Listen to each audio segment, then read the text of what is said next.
9회입니다. 문제를 보니까 좀 시간이 많이 걸리는 문제들이 있네요. 이제 뭐 다 할 줄은 아시고 다 시간 문제일 테니까 그냥 1번부터 쭉 보도록 하겠습니다. 문제 1번부터 보시면 문제 1번에서 이제 두 문제는 쉽고 한 문제가 어렵다는 건 아시겠죠?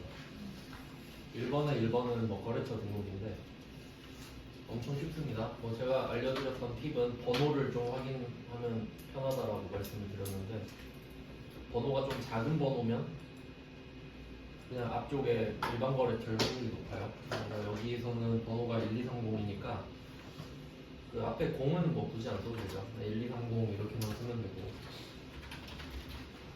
거래처는 해양상사, 그리고 뭐 매출과 매입을 동시에 하는 동시 유형이고요. 있는 그대로 그냥 쭉 적어주시면 됩니다. 뭐 받아쓰기니까 정확하게만 적어주시면 돼요.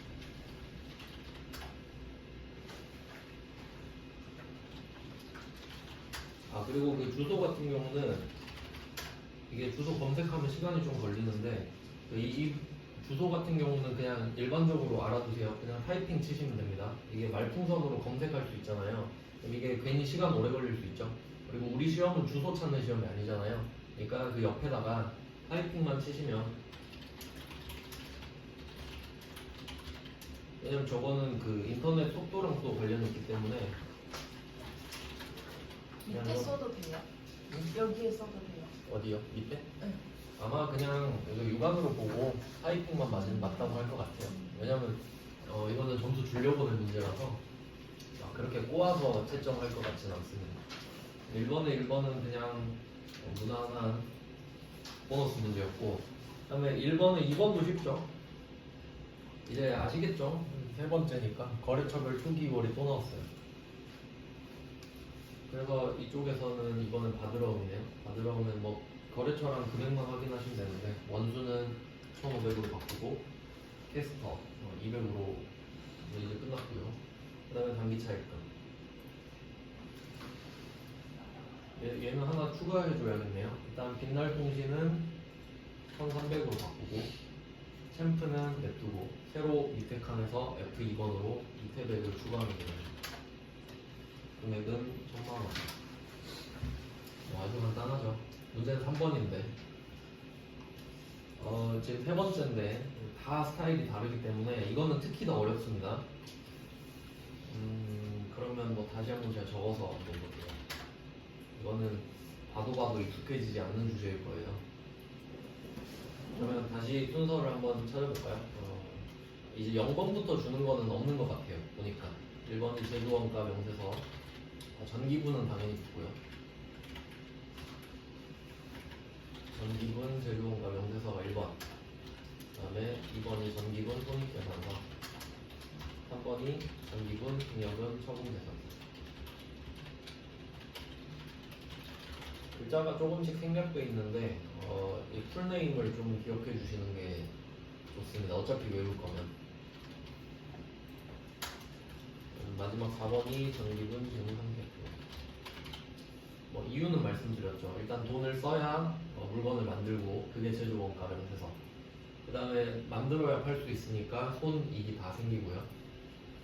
그 다음에 수익과 비용을 퉁친 게 이익이고, 그걸 계산한 다음에 마지막에 재무상태표에 자본을 넣어주는 이런 순서가 되는 거죠. 자, 그러면 얘는 어디부터 시작하는지 한번 볼까요? 자, 보험료 딱 나왔는데, 보험료는 500번도 있고 800번도 있잖아요. 근데 보니까 제조원가를 판관비로 회계 처리했대요. 해석해야 되죠? 얘는 제조원가 100을 판관비로 했다는 소리는, 이때 500번이 제조원가잖아요. 그러면 제조원가 명세서에 500번 보험료 이걸 원래 해야 되는데 덜 한 거죠. 그래서 과소 잡힌 거예요. 그러니까 원래 얘를 해야 되는데 안 한 거잖아요.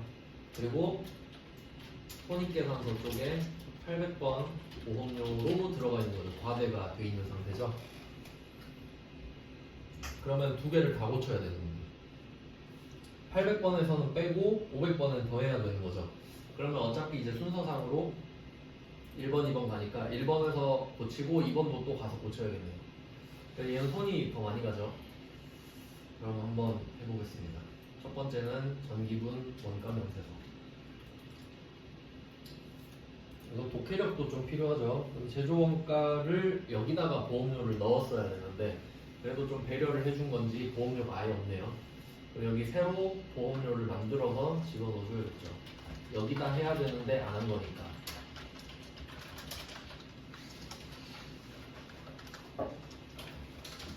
자, 그럼 한번 이론상으로 한번 생각해 볼까요? 지금 비용을 넣었죠. 비용을 더 잡았다는 소리는 이익은 100만 원이 준 거죠. 비용이 커졌으니까 이익은 100만 원이 준 겁니다. 자, 그러면 이거 순서대로 한번 가면서 제가 적어볼게요. 이익 기준으로. 자, 이익이 줄었죠. 100만 원 줄었죠. 비용을 100만 원 넣었으니까. 자, 그러고 나서 이 마지막 단기 제품 제조 원가가 바뀌었을 거 아닙니까? 이게 결과물만 생각하면 된다 그랬죠? 아직 우리가 이해할 수 있는 단계는 아니니까 원가를 안 배워가지고. 자, 그러면 얘는 일단 창 왼쪽 위로 저는 놔둘게요. 자, 그 다음 손익계산서도 열어놓는 거죠. 두 개를 비교해야 되니까. 자, 손익계산서에서 해야 될 거는 원래는 이제 바로 제품 매출원가 가면 되는데 우리 이제 한 개 더 해야 되죠. 자, 여기서 보험료를 한번 찾아볼게요. 자, 보험료가 300이 적혀 있는데 300만 원 적혀 있는데 얘는 100만 원을 더 넣은 거죠. 그러니까 얘는 200으로 다운 시켜야 되죠. 자, 일단 이것도 해야 되잖아요. 이거랑 이거랑 잘못됐으니까. 자, 그러면 지금 이 두 개를 일단 고쳤는데 얘도 이제 결과를 또 적어볼게요. 2번 손익계산서의 한 개. 얘도 이익 기준으로 한번 가볼까요? 자, 얘는 비용을 줄였잖아요. 비용을 줄이니까 이익이 커졌죠. 여기서 이익 플러스 100 아니겠습니까? 자, 그리고 생각해보세요. 여기서 끝났습니다. 딱 맞아버렸죠? 그러니까 전에 했던 두 문제를 생각해봐요. 저번에 했던 건 어떤 문제들이 있었냐면 원가명세서가 잘못됐다. 이런 문제 맨 처음에 풀었거든요. 그럼 원가명세서로 고치니까 손익계산서도 달라졌고 계속 밀고 나갔죠. 그럼 금액이 안 고쳐졌으니까. 근데 얘는 원가명세서랑 손익계산서 둘이 퉁쳐졌죠. 그러니까 얘는 여기서 끝이에요. 근데 모든 게 끝난 게 아니고 하던 건 해야죠. 제품 매출원가 이건 해야죠. 이건 무조건 하는 겁니다. 손익계산서 들어오면 반드시 제품 매출원가는 클릭해 줘야 되는 거예요. 왜냐면 결과물이 지금 손익계산서까지 갔다고 하더라도 원가명세서의 결과물이 단기제품 제조원가죠. 얘는 달라졌을 거거든요. 그렇기 때문에 이거 확인하셔야 돼요. 9,300으로 돼 있잖아요. 그러니까 여기서 9,400을 보고 9,300 다르네. 이 9,300을 고쳐주면 되겠죠. 9,400으로 여기 원가명세서에 써 있는 거 보고 얘는 여기서 끝이에요. 금액이 딱 맞아져 버렸기 때문에 끝이에요. 오히려 이 문제가 더 하기 쉽지 않아. 근데 상황을 이해하는 게 좀 어렵죠. 그래서 일단 지금 말씀드리기로는 두 개를 고치는 대신에 금액이 딱 맞아 떨어지기 때문에 손익계산서까지. 그래서 그 뒤로는 안 갑니다. 이런 유형도 있네요. 다 다른 유형을 지금 해봤죠? 이 문제 다. 얘는 여기서 끝나는 문제였고요. 그 다음은 이제 문제 2번이네요. 일반정표 문제 6문제가 나옵니다. 1번은 이제 기본 문제인데 이제 뭐 말씀드렸지만 이 기부도 그렇고 뭐 선물 주는 접대도 그렇고 부가가치세가 있냐 없냐인데 지금 여기서는 인근 주민센터라고 나오죠. 여기다가 이렇게 메모할게요. 주민센터에다가 어딘지 모르지만 지방자치단체라고 적을게요.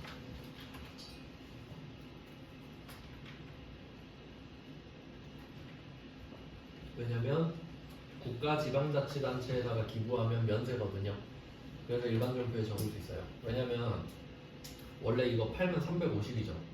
그럼 국세청이 우리한테 야 너 그거 왜 안 팔고 어째 주냐? 팔았다고 쳐서 부가세 35만 원 내놔. 이런 이슈가 있었죠. 근데 얘는 지방자치단체라서 봐주는 거예요. 뭐 그것도 좀 세법 지식을 알고 계시면 뭐 나쁠 건 없겠죠. 그러면 답을 적어볼게요. 면세니까 부가가치세는 없어요. 그러니까 일반적표에 내는 거예요. 그럼 일단 답 적어보면 제품 200만원짜리 줬죠. 그러면 기부금은 900번밖에 없으니까 숫자 적을 필요는 없고요.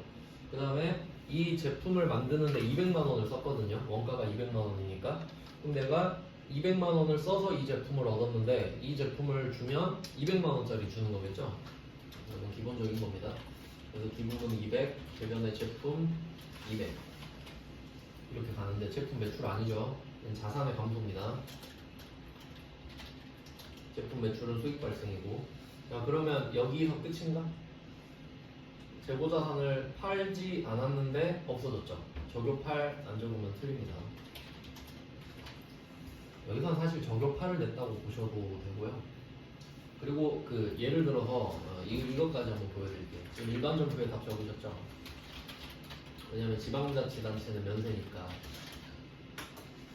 근데 나중에 여러분 세무 2급 뭐 공부할 때는 어떤 거 보게 될 거냐면 이런 경우 나올 수 있단 말이에요. 그러니까 뭐 주변에 고아원에 기부했다 이렇게 나올 수도 있죠.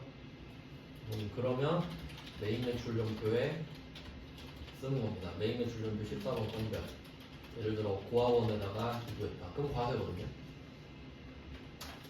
왜냐면 국가 지자체는 아니잖아요. 고아원이. 그러니까 좋은 일 하는 건 좋은 일 하는 건데 부가가치세는 내라는 거예요.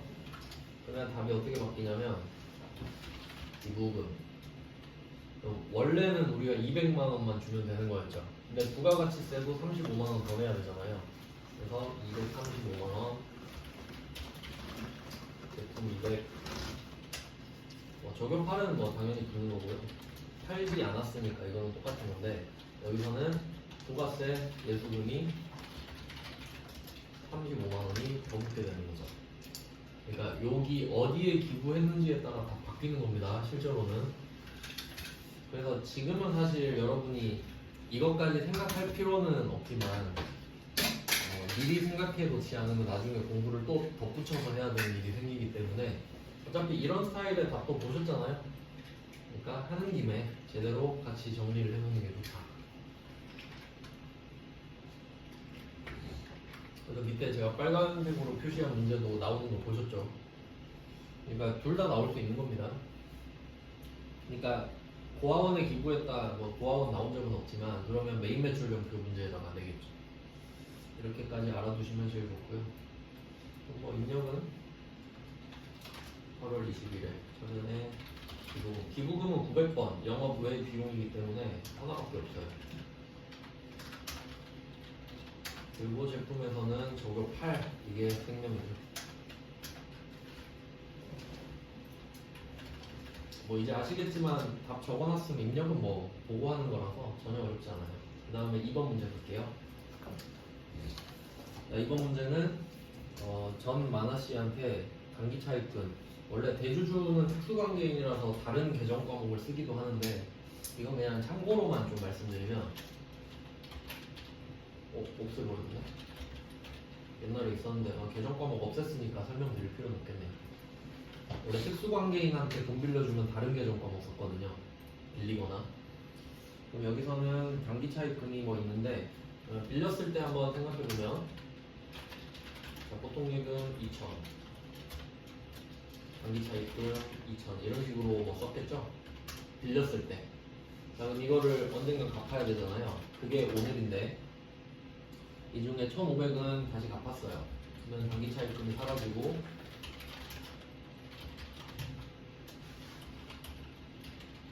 돈을 2천만 원 다시 줘야 될 거 아니에요. 근데 여기서는 1,500만 원만 줬대요.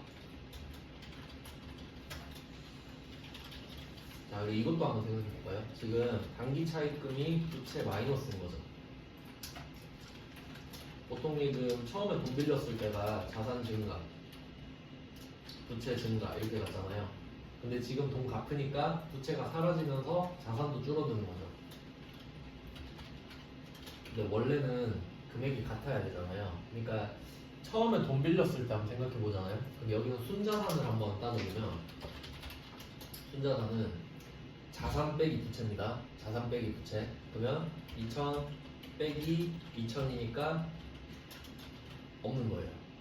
순자산 증가는 없는 거예요. 근데 지금 같은 경우는 2천만 원을 갚는데 1,500만 원만 쓴 거죠. 그럼 이것도 순자산 한번 따져보면 순자산은 자산 빼기 부채거든요. 근데 자산 자체가 마이너스죠. 그러니까 이렇게 되면 좀 헷갈릴 수 있는데 마이너스 1,500 됐잖아요. 그리고 부채가 줄어들면 부채 자체가 마이너스 성격이기 때문에 마이너스 성격에다 마이너스 곱해주면 플러스 되죠. 그래서 부채 감소는 플러스가 됩니다. 그럼 이렇게 되면 순자산이 마이너스 500 감소, 500 플러스 되는 겁니다. 그리고 한번 논리적으로 생각해봐요. 상식적으로 여러분이 2천만 원을 갚아야 돼요. 그럼 2천만 원 돈이 나가야 되죠. 근데 보통 예금 1,500밖에 안 갚았잖아요. 그러니까 2천 갚는데 1,500 썼으니까 500 이득 맞죠? 자, 그러면 500만 원 이득을 봤어. 이제 그러면 그게 수익이 되는 건데 금액은 면제받기로 했잖아요. 이때 이름 앞에서 한번 나왔던 것 같은데 채무 면제이익 나온 적 있죠? 아닌가? 배우기만 했나? 채무 면제이익 500이 나오는 겁니다. 그럼 이게 수익이 되는 거죠. 왜냐면 순자산 500이 늘었으니까. 그래서 제가 알려드렸던 공식 있잖아요. 순자산 변화값이랑 자본, 원래 자본인데 우리는 그냥 손익으로 하기로 했죠. 손익 변화랑 같다. 그래서 순자산이 500 늘어서 수익이 500이 생겼다. 뭐 이렇게까지 검토를 하시면 완벽하고요. 그럼 2번은 뭐 이렇게 푸는데 거래처 꼭 써주셔야 되죠. 전망. 그래서 이것도 뭐 입력하면 9월 2일 저는 차변의 단기 차익금부터 쓸 것 같아요. 저는 하나 쓰고 2천만 원 세팅하고 이번에 보통예금 1,500으로 바꿔주시고 나머지는 채무 면제 이익 뭐 이 정도 쓰면 되겠죠. 2번 뭐 2번도 뭐 무난한 편, 1번도 무난하고 2번도 무난하네요. 그 다음에 3번으로 가보겠습니다. 자, 3번은 외상매입금 250만원에 대해 이렇게 했는데 이제 이거 보면 이 그림이 딱 떠오르면 좋겠죠.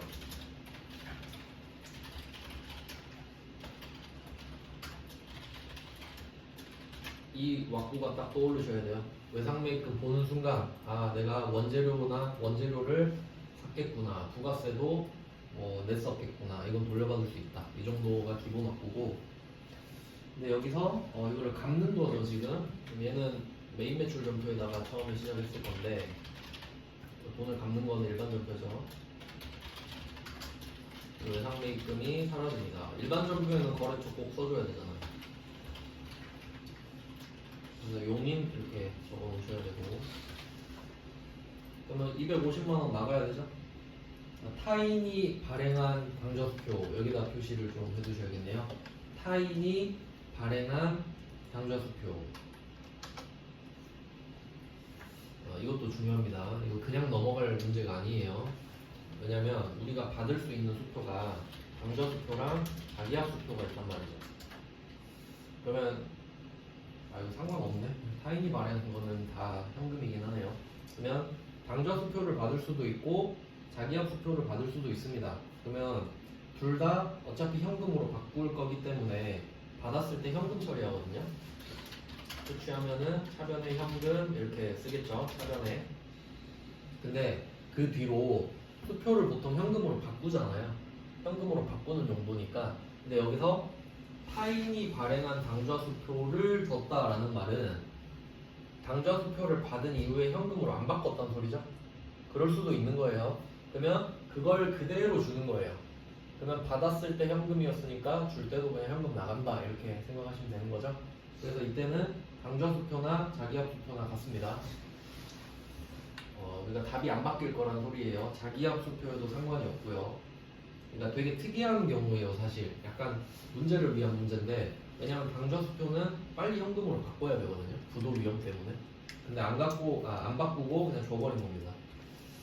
그냥 이론상으로 그럴 수는 있다는 거네요. 그래서 현금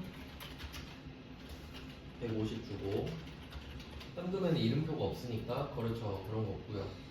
나머지는 100만 원을 줬는데 또 중요한 거죠. 제품을 판매하고 받은 약소금, 이게 중요한 거죠. 제품을 판매하고 받은 약소금 이것도 생각해보면 이 부분은 기본적인 건데 굉장히 중요한 거니까 좀 강조해서 다시 설명드리면 제품을 판매하고 받은 약도범위 그러면 받으러 온 얘도 뭐 이런 식으로 떠올릴 수 있겠죠.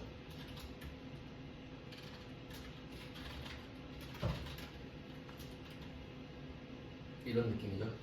그래서 여기서 제품이 중요한 이유는 우리가 그 이제 유형자산도 팔 수 있고 그러잖아요. 그럼 만약에 비품을 팔고 어음을 받았다 그렇게 생각을 해보면 미수금으로 바뀔 수도 있죠.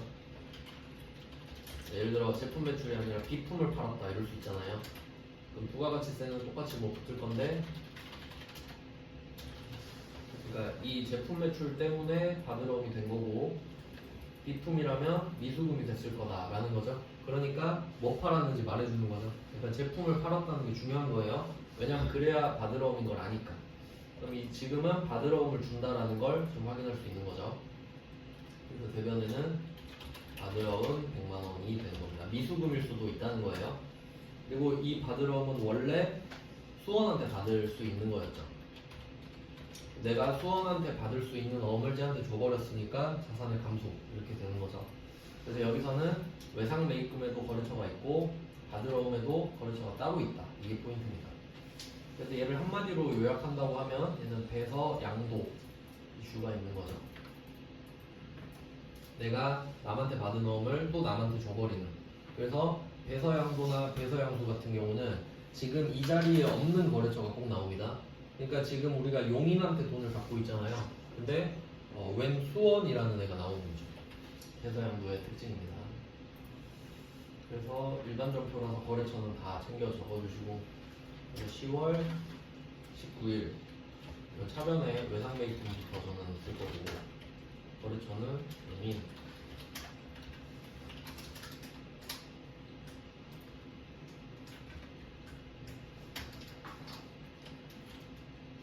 대변은 현금 150 줬고요. 그리고 나머지는 받으러움 수원. 근데 여기서 바뀔 수 있는 건 받으러움이 미수금으로 바뀔 수도 있다 정도 체크해 놓으시면 됩니다. 그 다음에 4번. 아마 이걸 좀 많이 틀리셨을 것 같은데 회계 1급에서는 엄청 어려운 편에 속해요. 제일 어려운 편일 것 같은데 근데 논리가 어렵다라기보다는 논리가 어렵다고 할 수 있겠네. 그럼 얘는 왜 어렵냐면 앞에 상황을 다 알아야 되기 때문인데, 그러면 지금 고용보험료를 납부한다는 거는 직원한테 월급을 준 적이 있었단 논리거든요. 그것부터 한번 생각해 볼게요. 그러니까 10월분 월급을 주는 것부터 한번 해볼게요. 그러면 그럼 차변에 비용 500번 임금 얼마 800번 급여 이런 식으로 월급을 준 적이 있었겠죠. 10월분. 그리고 예수금 원천징수 하고 이런 느낌이죠. 그래서 이거를 회사 입장으로 생각해 보면 우리 회사가 500번 임금도 준 돈이고 800번 급여도 준 돈이잖아요. 그럼 이거를 회사 입장으로 생각하면 이게 흔히 말하는 세전입니다. 여러분 그 월급 받았을 때 세금 떼기 전을 세전이라고 그러잖아요. 이게 세전. 근데 이 예수금이 흔히 말하는 세금 등이죠. 여기에 예수금 그 소득세도 있고 지방소득세도 있고 4대 보험 중에 그 재해 그거 빼고 산재보험 빼고 3개 들어가 있고 총 5개 들어가 있죠. 그러면 이때 보통예금 있죠. 이 부분이 세부가 되겠네요. 이런 것도 좀 이해를 할 수 있으면 좋은 거죠. 그러니까 지금은 회사 입장에서 주는 거지만 우리가 역으로 바꿔서 생각하면 세전 세부가 되는 겁니다. 자, 그럼 이렇게 했으니까 이 예수금을 잘 생각해야 돼요. 이 부분은 원래 직원이 내야 되는 건데 우리가 회사가 직원 대신에 갖고 있다가 내주는 거죠. 그러니까 이 예수금에 5개가 있는 거잖아요. 소득세, 지방소득세, 4대 보험 중에 3개. 그 중에 고용보험료도 있는 거죠. 자, 그럼 이게 전초가 돼야 되고 이제 10월분 월급 중에서 10월분 고용보험료를 납부하는 거잖아요. 그러니까 날짜가 다음 달 10일까지 해야 되기 때문에 11월 6일에 하고 있는 거고요. 자, 그러면 일단 직원 부담금부터 한번 생각해 볼까요?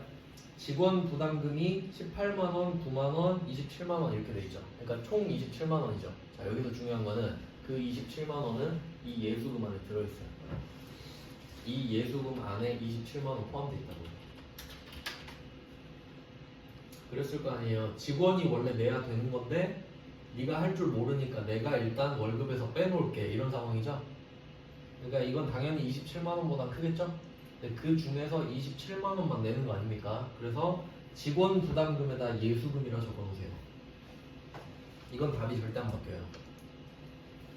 직원 부담금이니까 예수금으로 처리해서 걷어놓는 거거든요. 그러면 이건 차변으로 가야겠죠. 그러니까 얘가 성격이 부채니까. 그러니까 우리 회사 입장에서는 내줘야 되는 거잖아요. 그러니까 부채가 늘었던 건데 지금 납부하니까 부채가 줄어드는 거 아니겠어요? 그리고 지금은 일단 27만 원. 자, 근데 회사가 내줘야 되는 것도 있죠. 그럼 회사가 내줘야 되는 게 지금 실제로 비용인 거죠? 그래서 회사 부담금은 비용 이렇게 써두시면 돼요. 왜냐면 얘는 그 문제마다 다르거든요. 여기서는 회사 부담금은 보험료로 처리할 것 돼 있죠. 어떤 문제에서는 세금과 공과로 하라 그러고 어떤 문제는 또 복리후생비를 하라 그러거든요. 그러니까 얘는 그냥 비용이라고만 적어두시고, 그럼 여기서 비용은 500번, 800번 나눠야 되죠. 그럼 첫 번째 김정직은 제조부잖아요. 500번 보험료 이렇게 해야겠네. 500번 보험료 221 000. 그다음에 800번 보험료 마케팅부 이성실 110 500 이렇게 됐네요. 보니까 회사가 조금 더 내주네요. 회사가 좀 더 내는 걸로 알고 있는데, 자, 이렇게 해서 나머지 현금으로 납부했다 했으니까 대변은 그냥 현금만 적어주고 금액은 찾을 필요 없죠. 그래서 이 왁구를 잘 기억하세요. 직원한테 삥 뜯은 걸 내는 거는 전혀 아깝지 않으니까 그냥 부채 마이너스로 보는 거고, 회사가 내줘야 되는 거는 지금 비용이죠. 자, 이 문제 아주 중요합니다. 답은 11월 6일에다가 차변만 쭉 적으면 되죠. 대변은 금액을 합쳐주니까. 그래서 일단은 제일 쉬운 거 예수금부터 처리하시고, 예수금 부채긴 한데 어차피 거래처가 관할세무서기 때문에 안 적어도 상관은 없습니다. 어차피 관할세무서는 하나니까요. 그래서 차변은 예수금 먼저 적고 그 다음에 회사 비용 두 개로 나눠서 적어주시는 거죠. 보험료 500번 210 800번 보험료 11050. 그럼 이렇게 하면 대변은 그냥 현금이라고 적기만 하면 끝나는 거죠. 네, 4번이 중요한 문제라고 보시면 되겠고, 좀 합격률을 낮추고 싶다 그럼 4번 낸다고 생각하시면 돼요. 1, 2, 3번은 그냥 기본 문제고요. 그 다음에 4번도 기본 문제네요. 4번 문제는 이거 저번에 제가 헷갈렸던 건데, 확정급여형, DB형. 그러니까 이게 직원들 퇴직금 납부하려고 준비하는 거거든요, 회사 입장에서. 확정급여형 같은 경우는 퇴직연금 운용자산이라는 자산으로 회계 처리를 하고요. 그러니까 회사가 관리를 하기 때문에 자산인 거죠. 그래서 이자가 붙어도 회사가 먹어요. 그리고 확정기여형, 이건 직원 퇴직금 통장에 쏴줘버리는 형태이기 때문에 비용 처리합니다. 그래서 500번은 800 해서 퇴직급여라는 비용 처리를 해요. 그냥 단순 암기 문제라고 보셔도 돼요. 이거 물어보는 거거든요, 그냥. 그러면 이 문제에서는 확정기여형 퇴직연금을 보통예금에서 이체했다. 수수료가 포함되어 있다. 이거 살짝 독해 문제인데, 여기서 이게 헷갈리실 수 있단 말이에요. 700만 원이 나갔는지 720만 원이 나갔는지 헷갈릴 수 있거든요. 근데 확실히 말해놨어요. 700만 원을 보통예금 계좌에서 이체했다 그러죠. 그러면 대변은 700은 픽스가 돼 있는 겁니다. 고정이에요. 그럼 대변에 700을 고정을 시킨 다음에 차변에 수수료를 집어넣는 거죠. 800번 수수료 비용 20. 대변에 보통요금 700. 이게 일단 중요합니다. 자, 그리고 BC형이니까 500 또는 800 퇴직급여인데 영업부 직원이니까 800번 퇴직급여. 그러면 저절로 680 나오겠죠. 안 적으셔도 상관없는데. 그래서 이게 700이 맥시멈 값이라는 것을 아는 것이 중요하네요.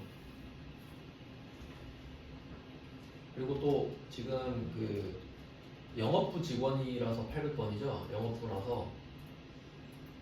그리고 이 문제는 그 제가 여러 번 말씀드렸던 것 같은데 사실 생산부 직원에 대한 퇴직 급여도 준비할 수 있잖아요. 그러면 500번 퇴직 급여가 나올 거예요. 근데 수수료는 무조건 800입니다. 그래서 이 800, 800은 별개입니다. 사실 관련 없어요. 근데 여러분이 혹시 헷갈리실까봐 그냥 800, 800으로 맞춰서 내는 것 뿐입니다. 그러니까 별 걱정은 안 하셔도 되는 거죠. 그리고 또 비교해서 만약에 이게 확정 급여형으로 나오면 어떻겠어요? 그러면 그 퇴직 급여가 그냥 퇴직연금 운용자산으로 바뀌는 것 뿐입니다. 이 부분이 퇴직연금 운용자산으로 바뀌면 끝나는 거예요. 수수료 낸 건 안 바뀔 테니까. 그래서 그냥 결국 이거 물어보는 거라고 생각하시면 되고요.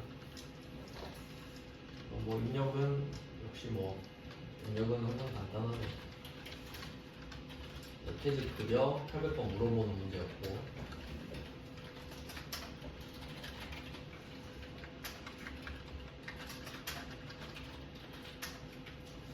네, 그 다음에 6번이네요. 6번 문제는 시장성 있는 세무의 주식, 시장성이 있다. 일시 보유 목적도 말했죠. 여기서 일시 보유 목적이 단기 매매 목적인 거는 당연히 해석 가능하시죠. 잠깐 보유하겠다는 소리잖아요. 시세 오를 때까지만.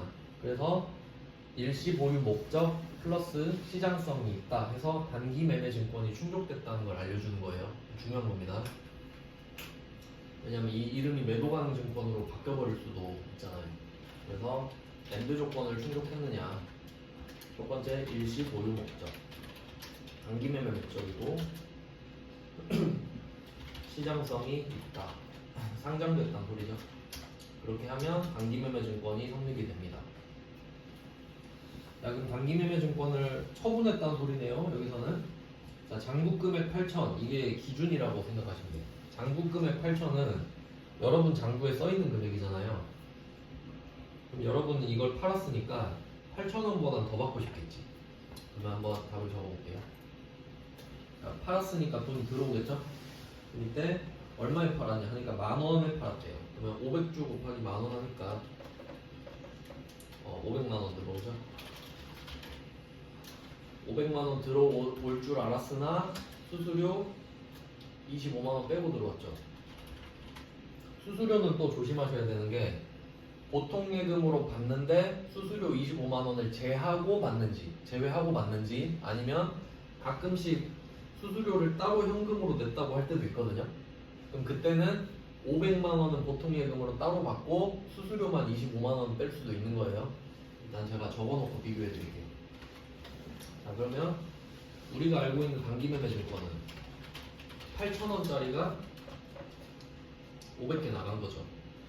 그리고 또 조심하셔야 될 거는 500주 중에 막 400주만 팔았다 이럴 수도 있는데 여기서는 뭐 그냥 500주를 다 팔았다 뭐 이런 느낌이죠. 그러니까 뭐 금액은 굳이 분할을 할 필요는 없고요. 400만원 이렇게 되겠네요. 이런 것도 이제 써놓으시면 좀 좋겠죠. 500만원에다가는 100 곱하기 만, 단기 매매 증권은 100 곱하기 500이죠. 500 죄송합니다. 500 곱하기 만, 500 곱하기 8,000 이런 식으로 원인을 써놓으시는 것도 좋겠죠. 그러면 결과적으로 400만원짜리를 475만원에 팔았으니까 나머지는 처분 이익이 되겠네요. 금액은 뭐 찾을 필요 없죠. 자, 이게 지금 문제의 답입니다. 475만원으로 고쳐서 적으면 되는 거죠. 근데 혹시 옛날에 이런 문제도 막 낸 적 있단 말이에요. 수수료는 따로 현금으로 냈다. 그렇게 되면 500, 400은 그대로 유지를 하고요. 대변에 현금 25만 원이 문제를 위한 문제인데 사실 필수는 있어야 됩니다. 나온 적 있으니까. 이거랑 한번 비교를 해보자. 그럼 지금 문제 답이 처분 이익이 75만 원이잖아요. 근데 현금을 따로 25만 원을 줄 수도 있는 거죠. 굳이 문제 내면. 근데 처분 이익은 안 바뀌죠. 바뀌면 말이 안 되죠. 그러니까 이렇게 낸 적도 있으니까 그냥 잘 보세요. 생각을 해보자. 그래서 저는 이걸 보고 적는다고 하면 12월 3일 대변에 당기매매 증권부터 저는 적을 것 같고 순서는 뭐 상관없죠. 차변에 총액은 475만 원 이렇게 쓰고 대변은 처분이 이렇게 마무리하면 되겠네요. 뭐 이런 느낌이죠. 자, 일반 점표가 이제 좀 감을 잡으셨을 것 같은데 메인 매출 점표가 좀 쉽습니다. 일반 점표가 어려운 편이에요. 그러니까 너무 어려우면 메인 매출 점표부터 푸시는 게 나을 수도 있어요. 몇 문제 풀면 그래도 기분 좋으니까. 흐름도 중요하거든요. 자, 그럼 메인 매출 점표로 이제 가서 하나씩 보겠습니다. 자, 1번 문제는 우리 직원 야식으로 돼 있죠. 직원 나오면 항상 긴장해야 돼요. 우리 직원인지 너네 직원인지 찾아야 되거든요. 너네 직원이면 접대로 빠져버리죠.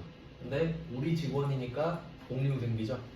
그리고 또 중요한 거 여기서 일반과세자인 거 원래 중요하죠. 그러면 이 말은 이 사람은 원래 나한테 세금 계산서를 줄 수 있는 사람인데 내가 그냥 카드를 내밀어서 카드 점표를 준 거다. 이게 성립해야 되죠. 그러면 두 가지를 보셔야 되는 거예요. 첫 번째, 불공제 사유가 아니다. 두 번째, 이 카드 점표는 세금 계산서 대신 효력이 있다. 두 개가 체크가 돼야 되죠. 그럼 우리는 부가가치세를 돌려받을 수 있는 거죠. 불공제 사유도 아니고 적격 증빙도 받은 거니까. 자, 이렇게 돼서 지금 이 문제는 매입 사과가 되겠네요. 그리고 계정 과목은 복리후 생기고 총무부니까 800번.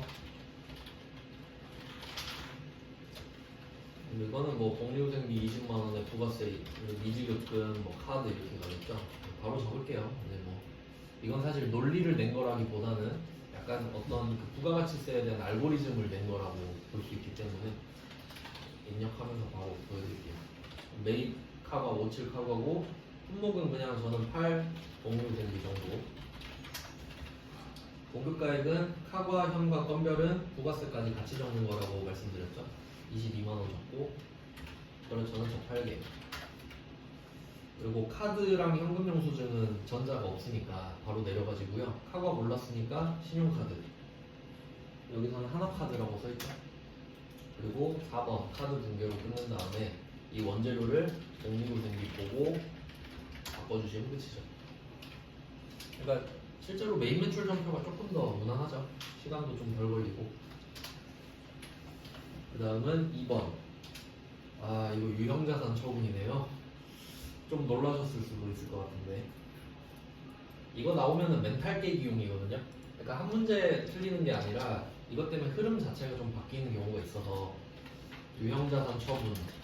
이거 제가 중요하다고 말씀드렸죠. 이거 나오면 여러분 선택하셔야 돼요. 한 3분 정도 잡고 풀지 아니면 그냥 버릴지. 안 그러면 세워라 내워라 여기서 막 5분 10분 쓰면 시험 망해요. 무슨 말인지 아시겠죠? 그러니까 할 거면 제대로 연습하시고 안 할 거면 그냥 쿨하게 버리세요. 아까 그 사전 문제처럼 무조건 버리지 마시고요. 그럼 이거 푸는 법 제가 알려드렸었는데 공개 한번 오랜만에 해보겠습니다. 자, 기계장치를 팔면 기계장치는 애초에 사용하려고 샀기 때문에 이걸 팔면 약간 어쩔 수 없이 파는 느낌이 있거든요. 그러니까 얼마만큼 사용했는지가 나올 거예요. 그게 감가상각 무게액인데 분계를 이렇게 합니다. 차변에 감무 바로 깔아주고 대변에 기계장치 이렇게 깔아가지고 이게 1번이죠. 여러분이 첫 번째 하셔야 될 거 1번. 이건 무조건입니다. 유형자산 처분하면 감누랑 유형자산은 크로스 시켜서 바로 없애주세요. 그 다음에 두 번째가 부가가치세인데 참고로 이게 5천만 원은 여러분이 샀을 때 가격이죠.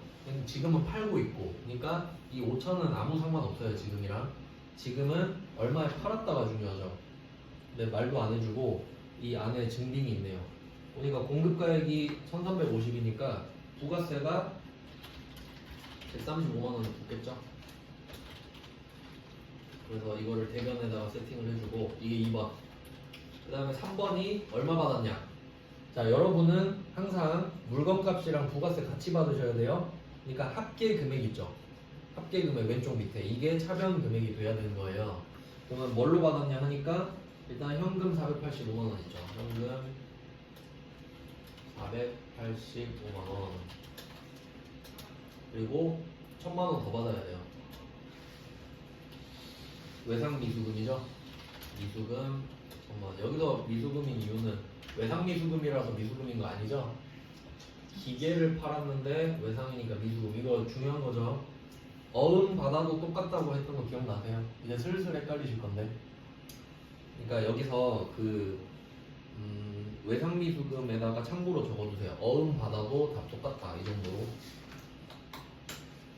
그러니까 지금 어음 때문이 아니라 기계장치 때문에 미수금이라는 것도 굉장히 중요하죠. 그리고 제가 알려드렸던 거는 이렇게 알려드렸습니다. 이게 1번, 부가세 수금이 2번, 그리고 현금 미수금 합쳐서 3번 이렇게 알려드렸었거든요. 이 왁구대로 푸시는 게 가장 빠르고 정확해요. 자, 그러면 이렇게 하면 차변 대변 금액이 나올 거고, 그러면 뭐 비는 데가 처분 이익이나 처분 손실이 나오겠죠. 실제 시험장에서는 여기까지만 하고 입력을 그냥 해버리세요. 왜냐, 입력하면 결과가 나오니까. 이제 우리가 막 이론 공부할 때는 천천히 했지만 시험장에서는 그렇게 여유 부릴 시간이 없죠. 그럼 하나씩 따져볼게요. 세금 계산서 발급하면 51번 과세죠. 이건 이제 정해진 거니까 이건 고민할 필요 없어요. 파는 거는 고민할 필요 없다 그랬죠. 그래서 11번 과세. 잘못 말했나? 11번 과세죠. 11번 과세. 그리고 품목은 기계장치. 그리고 여기서 파는 금액을 찾는 겁니다. 팔고 있으니까. 그래서 1350을 적어주시고, 거래처는 전자 발급했고요. 공개는 혼합밖에 없습니다. 유형자산 처분은 무조건 혼합. 그러면 제품 매출부터 바꿔주셔야 되는데 옆에 기계장치 보고 쓰고요.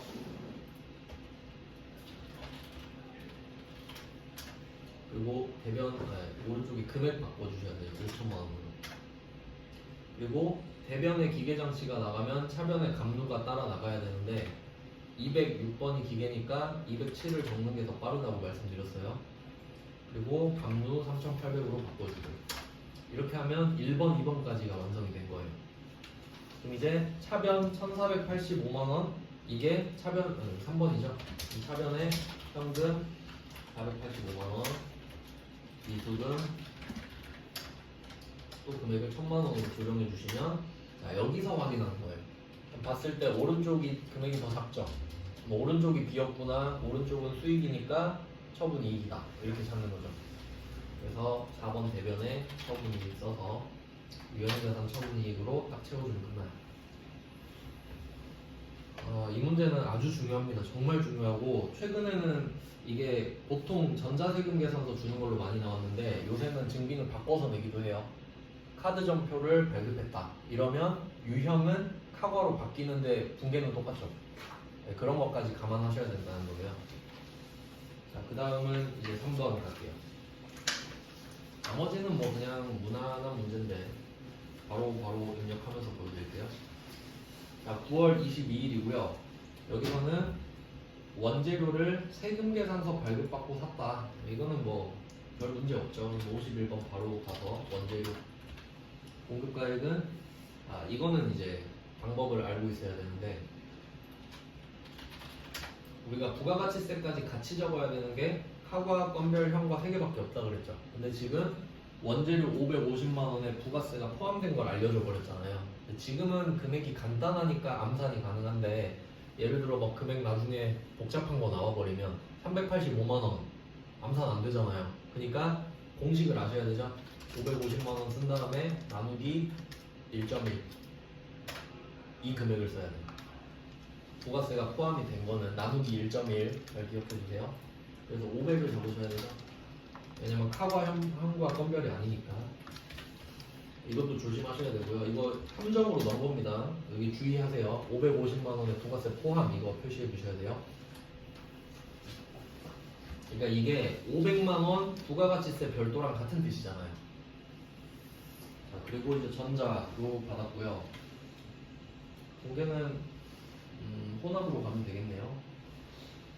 그러면 차변은 완성이 돼 있어요. 매입이니까. 그러면 대변을 완성시키면 되는데 그럼 돈을 줘야 되잖아요. 그럼 또 나왔네요. 제품을 판매하고 받은 약소금 또 나왔죠. 제품을 판매하고 받은 약소금은 받으러움을 줬다는 소리겠네. 이게 미수금이 될 수도 있다 그랬죠. 자, 일단 금액을 조정해 주시고 200으로 대변에 받으러움 빼고. 그러니까 이 문제는 이렇게 좀 적어주세요. 그 아까 풀었던 일반전표에 2번에 3번이랑 똑같은 유형이다. 배서양도다. 이렇게 써놓을게요. 일반전표 2번에 3번도 배서양도가 나왔잖아요. 얘도 배서양도입니다. 그러면 아까 그래서 거래처를 두 개나 써줬던 문제였는데 그러면 지금 같은 경우는 메인 매출 전표를 마산 상사로 적고 시작을 했는데 여기서는 받으러움의 거래처를 바꿔줘야 되죠. 자, 여기에 받으러움의 마산 상사 거래처를 여기 언급한 서울 걸로 바꿔주셔야 되죠. 이게 이제 또 포인트가 되는 겁니다. 배서양도니까. 그러니까 포인트 두 개 있는 거죠. 받으러움, 서울. 그리고 나머지는 외상으로 했다. 그러면 이때는 원재료를 팔고 외상을 한 거니까 원재료를 사고 외상을 한 거니까 외상 매입금이 나오는 거고요. 그래서 또 여기서 또 체크하실 거는 원재료니까 외상 매입금이 나온 겁니다. 근데 이때 이 받으러움은 지금 원재료랑은 상관없죠. 이미 팔았던 제품 때문에 받으러움인 거죠. 그래서 이 상관관계도 이제 또 생각해보면 헷갈리거든요. 그래서 3번은 그런 함정을 넣은 것 같고요. 거래처 확인해 주시고 그 다음에 4번, 5번 메인 매출 점표까지만 쭉 빨리 볼게요. 자, 4번 문제는 구매 확인서에 따라서 팔았다. 영세율 세금계산서를 발행했다가 나오죠. 영세율 세금계산서 나왔으니까 영세입니다. 10월 31일 유형은 12번이겠고요. 품목은 제품. 그리고 오랜만에 수량 단가가 나왔는데 이것도 한번 생각해 볼게요. 지금 골뱅이 나왔죠. 골뱅이는 참고로 한 개당이라는 뜻이거든요. 그러니까 100개 70만원 이렇게 따로따로 쓰라는 소리인데 이거 모르면 총 70만원인지 막 이렇게 생각할 수 있겠죠. 그러니까 100 원래 그 골뱅이가 제가 알기로는 이건데 앳이에요. 앳 A T 이렇게 빨리 쓰다가 이렇게 됐다고 알고 있거든요. 그러니까 한 개당이라는 뜻입니다. 앳 해가지고 뭐 몰라도 상관은 없죠. 12번 쓰고 제품 매출 수량 100 단가 70만원 이렇게 해서 7천이 되는 거고 총 70이라고 생각할 수도 있겠죠. 이거 모르면 이거 나이스.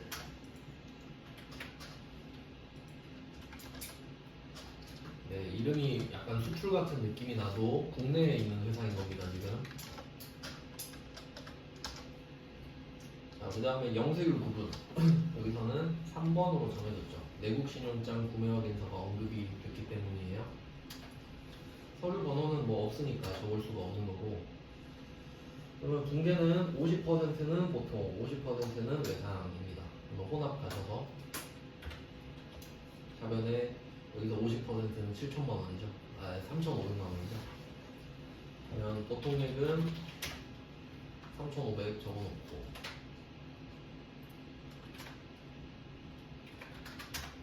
나머지는 외상 매출금. 그래서 뭐 이번에도 그 제품 매출이니까 외상 매출금이 나왔다 이거 아셔야 되죠.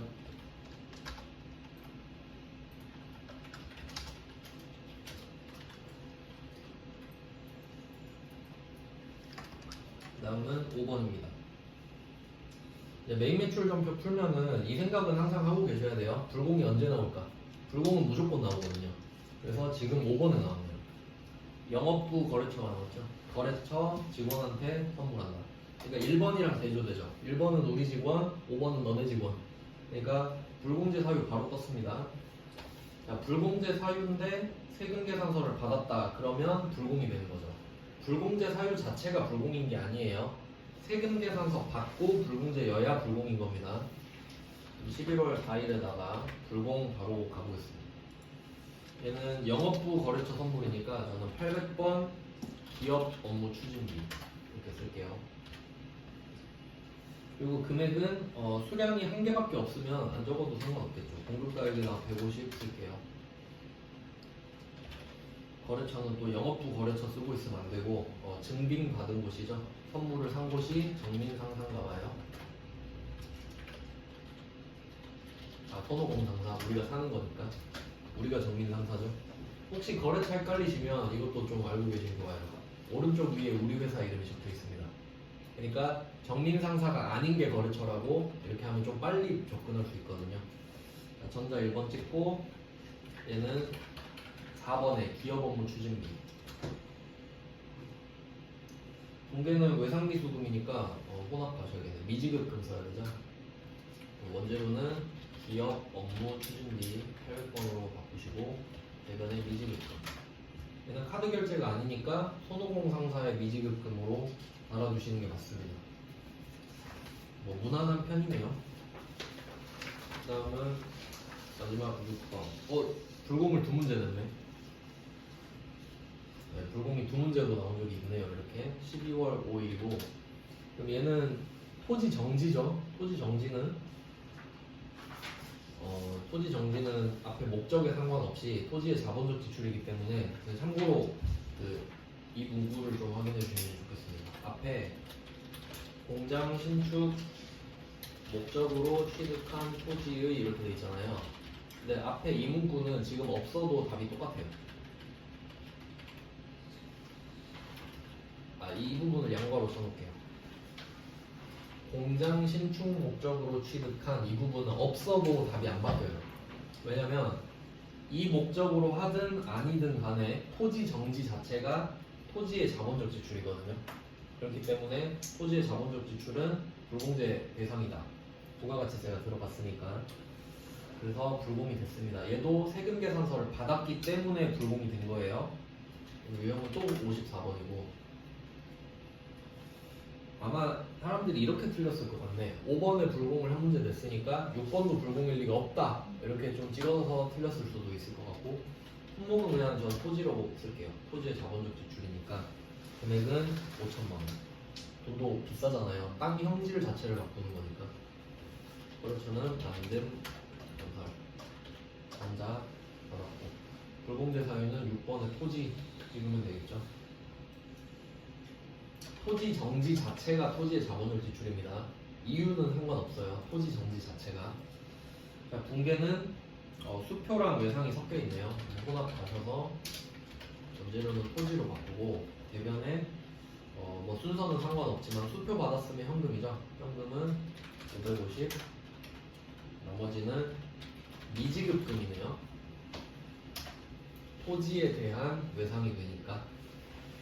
이것도 뭐 토지 때문에 미지급금 됐고 어음을 더 써도 죄송해요. 계약금을 안 썼네.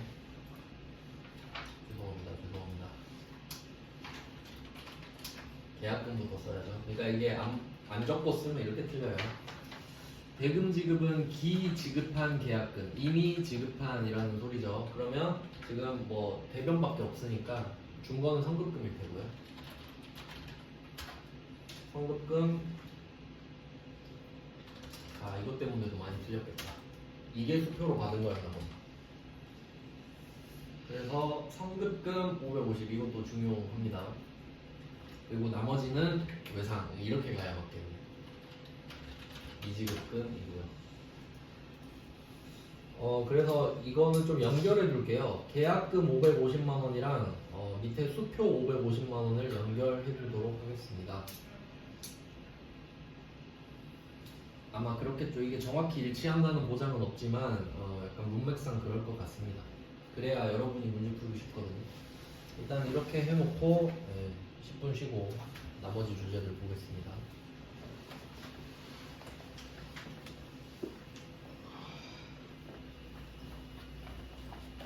이제 문제 4, 5, 6 이렇게 연속으로 보겠습니다. 4번은 수정하는 문제죠. 일반 점표랑 메인 매출 점표가 왔다 갔다도 할 수 있는 주제이기 때문에 좀 더 신중하게 보셔야 됩니다.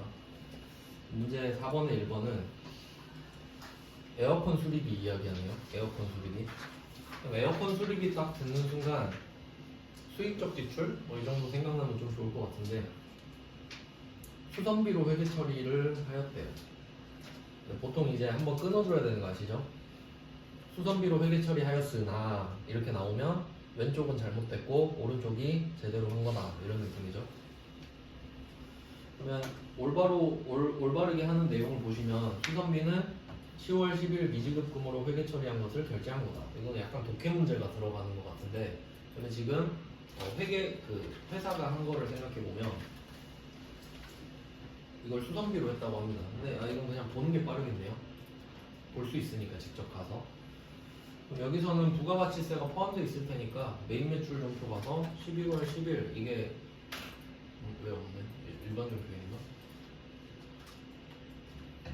점표는 두 개니까 둘 다 들어가 보면 뭐 하나는 있겠죠.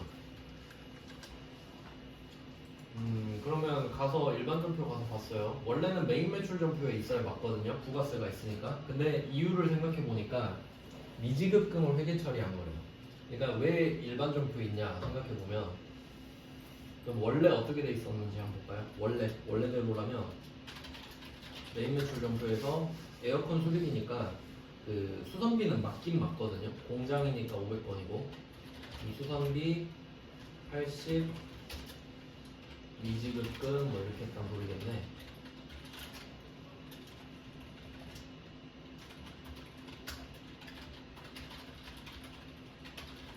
이런 회계 처리가 있었던 겁니다. 실제로 몇 월 며칠인지는 몰라요. 말 안 해줬으니까.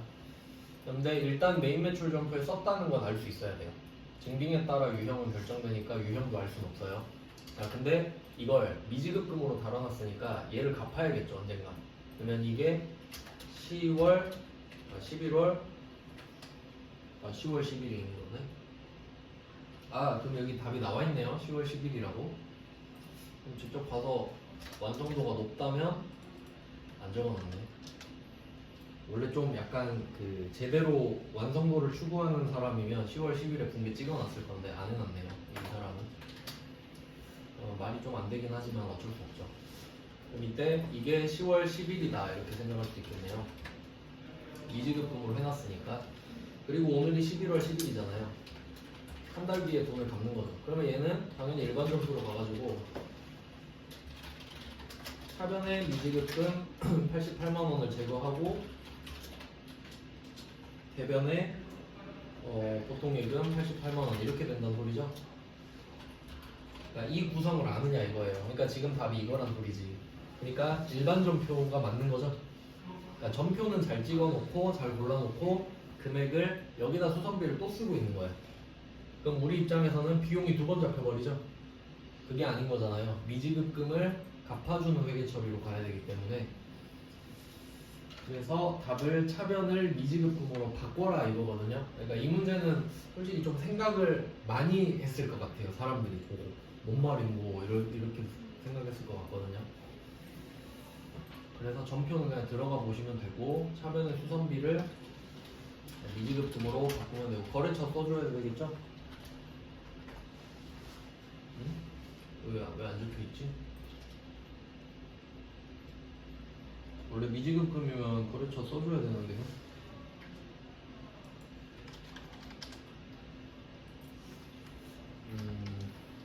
답을 한번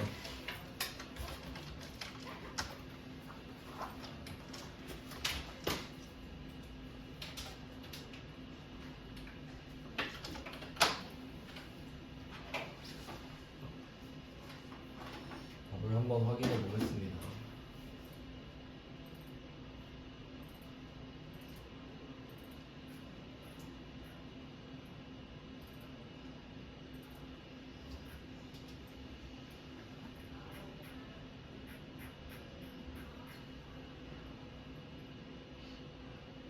가나성사라 써놨구나. 죄송해요. 제가 못 본 거네요. 어쨌든 미지급금으로 바꾸는 거는 맞죠. 가나상사까지 언급이 됐는데 제가 못 봤어요. 주 이런 거 안 붙이니까 잘 안 보이네요. 네, 거래처가 절대 없을 리는 없다 이렇게 생각은 하셔야 돼요. 저처럼 왜 없지 이렇게 의문을 가져야 된다는 거죠. 못 봤다고 그냥 넘어가면 틀리는 겁니다. 이 문제는 거래처 안 써도 틀리는 거예요. 그래서 일반 종표 내에서 계정 과목이랑 거래처가 바꾸는 내용이었고요. 이제 4번에 2번. 4번에 이거는 수출을 했다고 하네요. 수출을 하고 외상 판매한 것으로 회계 처리하였으나 여기서 끊어주면 되겠죠. 수출한 걸로 했으나 알고 보니까 내국 신용장에 의한 공급이더라. 유형을 바꿔달라는 소리겠네요. 얘는 16번 수출을 이야기했으니까 메인 매출 전표가 답이겠죠. 12월 15일로 들어가서 확인을 하시고, 그리고 그 바로 바꾸기 전에 결제 수단을 생각하셔야 되는데 뭐 외상으로 했으니까 뭐 결제 수단 확인할 필요 없고요. 유형만 수출돼 있는데 저는 그냥 귀찮으니까 여기다가 12번 바꿀 것 같아요. 매출 영세로 바꿨습니다. 뭐 금액은 둘 다 0%니까 바꿀 이유도 없고요. 금액 똑같고. 자, 분계 가서 혼합 보니까 바뀐 거 전혀 없죠. 외상 매출금까지도 똑같기 때문에 그냥 얘는 유형만 딱 바꾸면 끝입니다. 영세율 구분만 바꿔요. 아 맞다. 그러네. 아 감사합니다. 이거 바꿔야죠. 이거 바꿔야죠. 아 이거 때문에 됐구나. 아 그러네요. 여기 영세율 구분이라고 써놓을게요. 아 이것 때문에 들렸겠구나. 좋은 지적 감사합니다. 얘는 1번으로 돼 있는데 이것까지 3번으로. 이 문제 괜찮네요.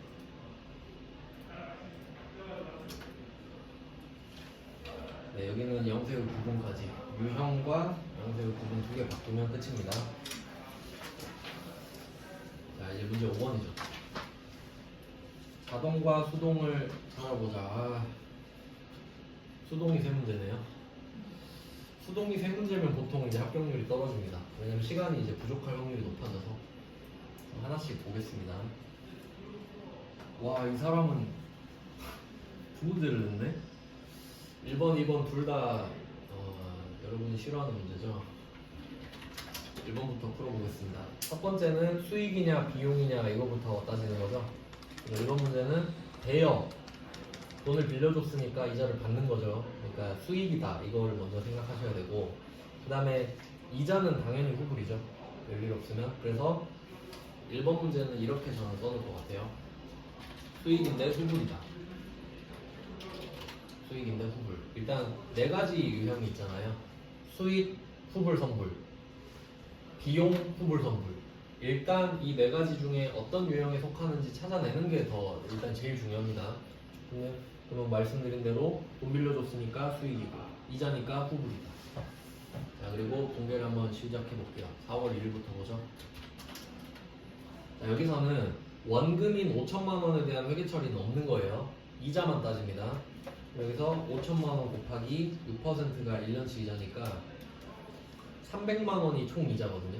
300만 원이 그러니까 연이자 300만 원 이렇게 저를 찾을 것 같습니다. 그럼 4월 1일 분계는 없는 거죠. 그러면 4월 1일부터 12월 31일까지 몇 개월이 지났느냐, 이자에 대한 분계는 없죠. 그러면 9개월 지났잖아요. 9개월 경과 이것도 찾아놓습니다. 그럼 여러분이 인식하셔야 될 이자는 인식할 이자 단기 경과분이라 써 있잖아요. 그러니까 경과분 이자는 300만 원 곱하기 12분의 9가 되겠죠. 9개월이 지났고 1년분이 300이니까 300을 12로 쪼갰다가 9개를 다시 붙이면 9개월 지자가 되겠죠. 그럼 금액이 225만 원 이렇게 되겠네요. 그래서 차변에 미수 수익 225만 원, 대변에 이자 수익 225만 원 이렇게 됩니다. 그리고 가끔씩 여기다가 그 미수 수익에다 거래처 쓰라고 하는 경우도 있는데 그때는 써주셔야 되고 별말 없으면 안 쓰는 게 정상입니다. 이것도 약간 억지 부리는 수익, 억지 부리는 채권이기 때문에 실제로 채권이 발생한 건 아니죠. 그래서 답은 1번 이렇게 되고요. 그 다음은 2번으로 가보겠습니다. 그런데 1번은 좀 많이 나오는 유형이라서 맞히셨을 수도 있는데 2번 이건 멘탈이 깨졌겠다. 두 문제 풀려고 하면 힘들거든요. 자, 2번은 그럼 어떻게 따져볼까요? 임차료라는 말 나왔죠. 그럼 여러분이 건물을 빌리는 거거든요. 임차한다는 소리는. 그럼 임차료를 내야겠죠? 그래서 비용입니다. 임차료라는 말을 보고 비용을 떠올리실 수 있어야 돼요. 임대료면 수익이겠죠. 그건 내가 건물주라는 소리니까. 그럼 임차료 비용 찾고 혹시 몰라도 비용으로 처리했다도 있네요. 그리고 게시일에 전액 지급했다. 선불이죠. 얘는 비용 선불 이렇게 적어놓을 것 같습니다. 돈을 주는 상황이에요. 자, 그럼 얘도 분배를 해볼게요. 얘는 좀 어렵죠. 그러면 4월 1일부터 해보겠습니다. 얘는 보니까 23년 문제네요. 4월 1일에 돈을 다 줬대요. 그리고 비용으로 처리했다는 거는 여기서는 임차료로 했다는 소리겠죠? 비용으로 회계 처리했다는 소리는 그리고 제조공장의 임차료니까 500번 임차료 이렇게 했을 겁니다. 360으로 시작을 했겠죠.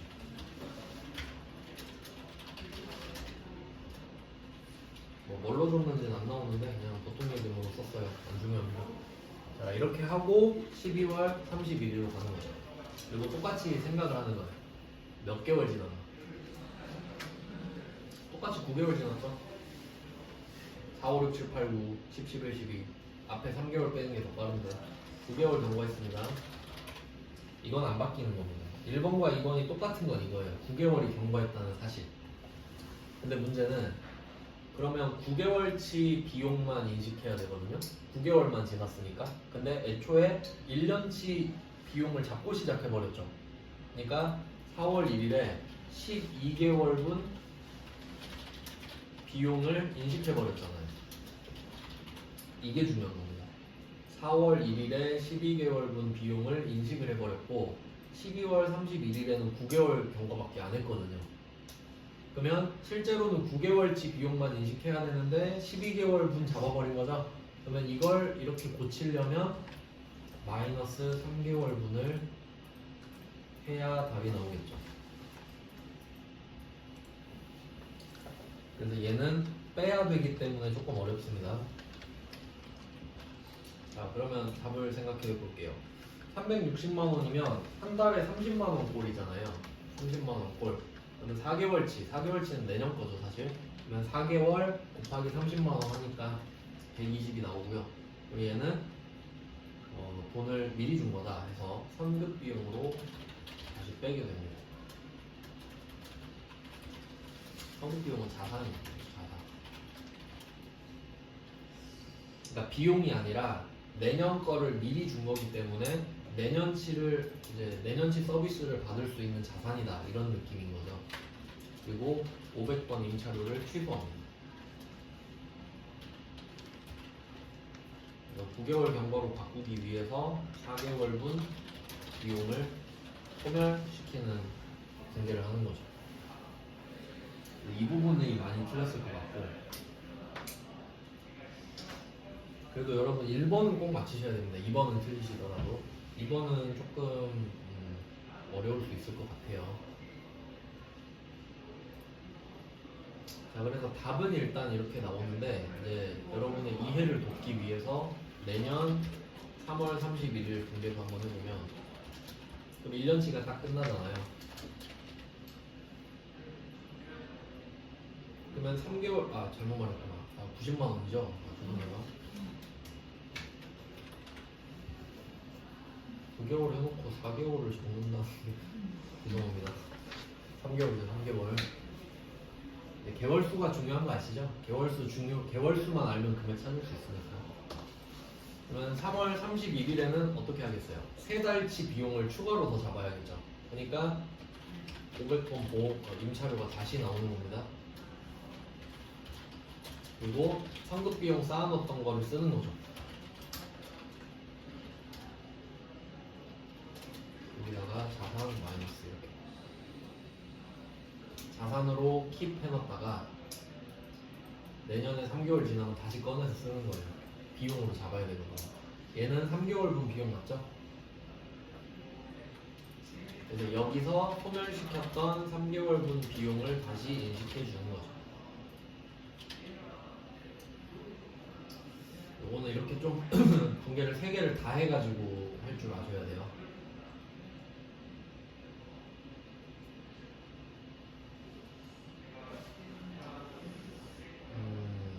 그리고 얘는 한 개 더 있어요.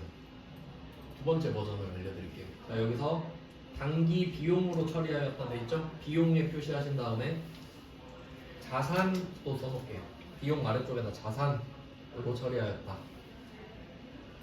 바꿔봅니다. 자산으로 처리했다라고 하면 일단 성급 비용을 써야 된다는 걸 아셔야 됩니다. 아무도 말 안 해줘요. 그냥 자산이라고만 말하면 성급 비용입니다. 자, 9개월 경과했다는 거 안 바뀌죠? 이제 12월 31일에 통계가 어떻게 바뀔지 생각해 볼게요. 그럼 얘는 4월 1일에 비용을 인식 안 하고 시작했죠. 자산이잖아요. 얘는 처음에 자산으로 인식했기 때문에 비용이 없어요. 비용 0개월분 인식했죠?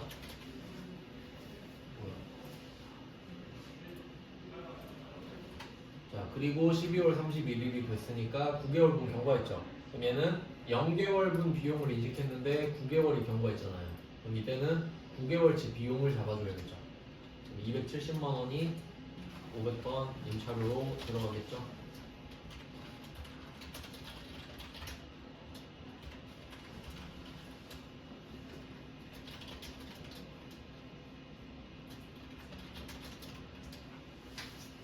자, 9개월 경과했습니다. 그러니까 얘는 9개월분 비용을 인식해주면 되는 거죠. 깔끔하죠. 그래서 이 문제를 잘 안 내는 거예요. 답이 쉬워지기 때문에. 자, 그리고 내년 거 분계도 한번 붙여볼까요? 자, 내년 분계는 그대로 쓰시면 돼요. 그러니까 원래는 이게 맞아요. 그러니까 성급 비용으로 인식을 하고 9개월 지났으니까 9개월 까서 비용 처리하고 3개월 또 지나면 3개월 까서 3개월 비용 처리하고 이게 깔끔하거든요. 그러니까 자산으로 쌓아두고 지난 만큼 자산 빼서 비용, 지난 만큼 자산 빼서 비용 이게 맞는데 얘는 비용으로 시작을 해버렸잖아요. 그러니까 12월 31일에 고치는 분계를 했던 거죠. 그리고 12월 31일에 고쳐놨기 때문에 내년 분계는 어떻게 하든 똑같은 거예요. 제대로 고쳐놨기 때문에 할 거면 여기까지 대비하시는 게 좋죠, 당연히. 이번은 좀 어려운 문제들이 있었네요. 그 다음은 3번으로 갈게요. 3번은 그래도 이제 보너스 문제죠. 자, 3번은 단기간 시세 차익 목적, 아까 나왔던 거 또 나오네요. 엔드 조건 해서 아까는 일시 보유 목적이었는데 지금은 단기간 시세 차익 목적이라고 하네요. 똑같은 거죠. 시장성이 있다. 그래서 얘는 단기매매 증권입니다. 얘도.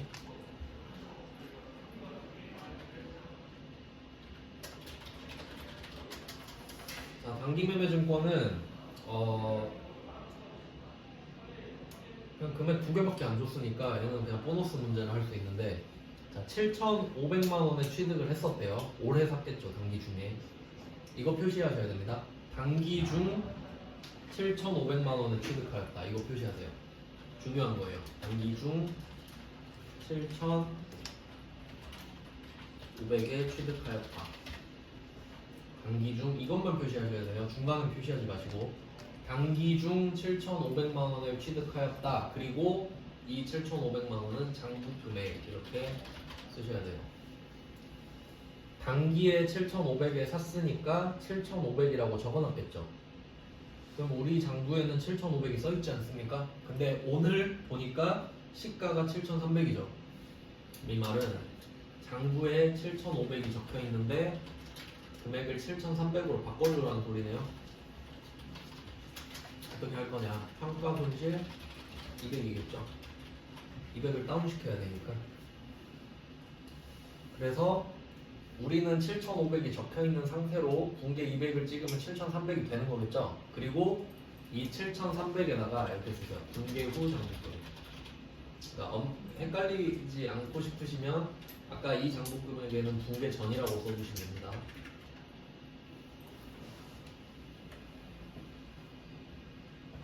자, 이런 느낌이에요. 그래서 붕괴를 한 이후엔 이제 7,300이 되어 있는 거죠. 근데 잔액을 물어보진 않지만 우리 지금 붕괴 전 장부 금액과 붕괴 후 장부 금액을 받아서 문제를 푼 거죠.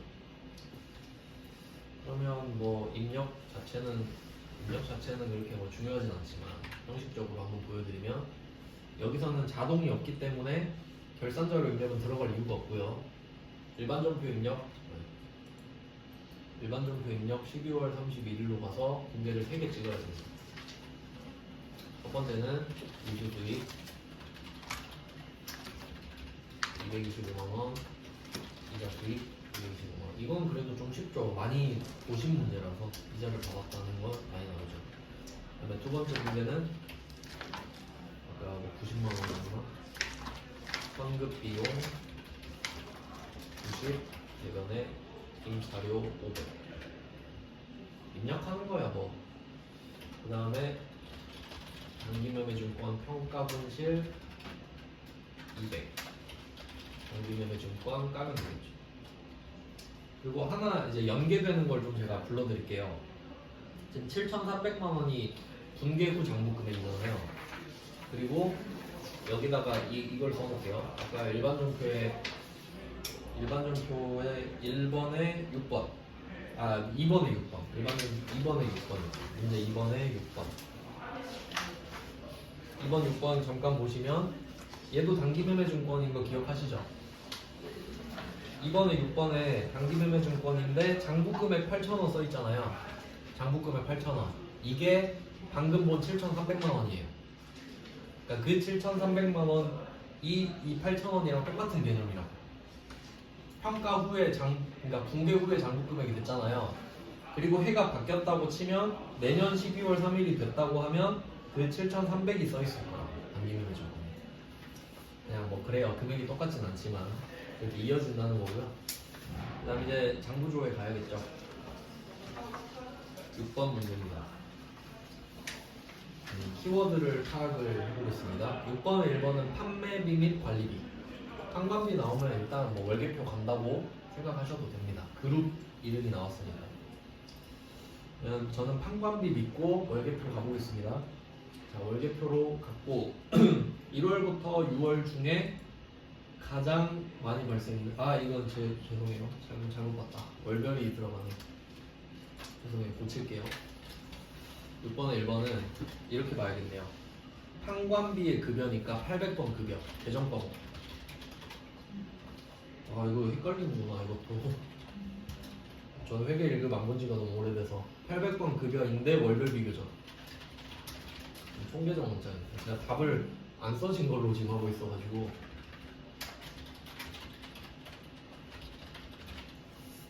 대충 보면 이렇게 되겠군요. 왜냐면 월계표로 월별 비교하려면 죽거든요. 6번 들어가야 되죠. 그래서 정신이 번쩍 든 거예요. 그러니까 어쨌든 제대로 알고 있어야 이렇게 그 경로를 수정할 수 있는 거예요. 내비게이션처럼. 이게 아니구나 하고 바로 알 수 있는 거죠. 그래서 800번 급여랑 월별 비교 보고 총계정 원장 한번 가볼게요. 월계표 봤으면 큰일 날 뻔했네. 총계정 원장으로 갑니다. 기간은 1월, 6월, 계정 과목은 800번 급여. 800번 급여. 뒤에 거는 801 치면 되겠고요. 이렇게 해야 쉽죠. 가장 많은 월, 차액을 물어봤기 때문에 또 월을 적고 있으면 안 됩니다. 여기서는 840만 원 하나 적고 540만 원 하나 적어서 빼면 되겠네요. 답은 300만 원이죠. 절대 여러분 암산하시면 안 돼요. 진짜 암산하시면 안 돼요. 그래서 저는 진짜 막 100만 원 더하기 200만 원도 계산기 쳐봤어요, 진짜. 왜냐면 저를 못 믿게 돼요. 이제 나중에 가면은 그 정도로 가셔야 됩니다. 계산기만 믿으셔야 돼요. 자, 300만 원 하나 적었고, 그 다음에 2번 일천상사. 요건 뭐 거래처 원장 가야겠죠. 일천상사는 거래처 원장. 자, 3월 대비 4월에 얼마나 감소하였는가. 그럼 뭐 어떻게 하면 되겠어요? 그냥 3월부터 4월 찍어보죠. 한번 3월 1일, 4월 30일. 개정 과목은 제품 매출이잖아요. 거래처는 일천상사만 9번 치셔야겠죠.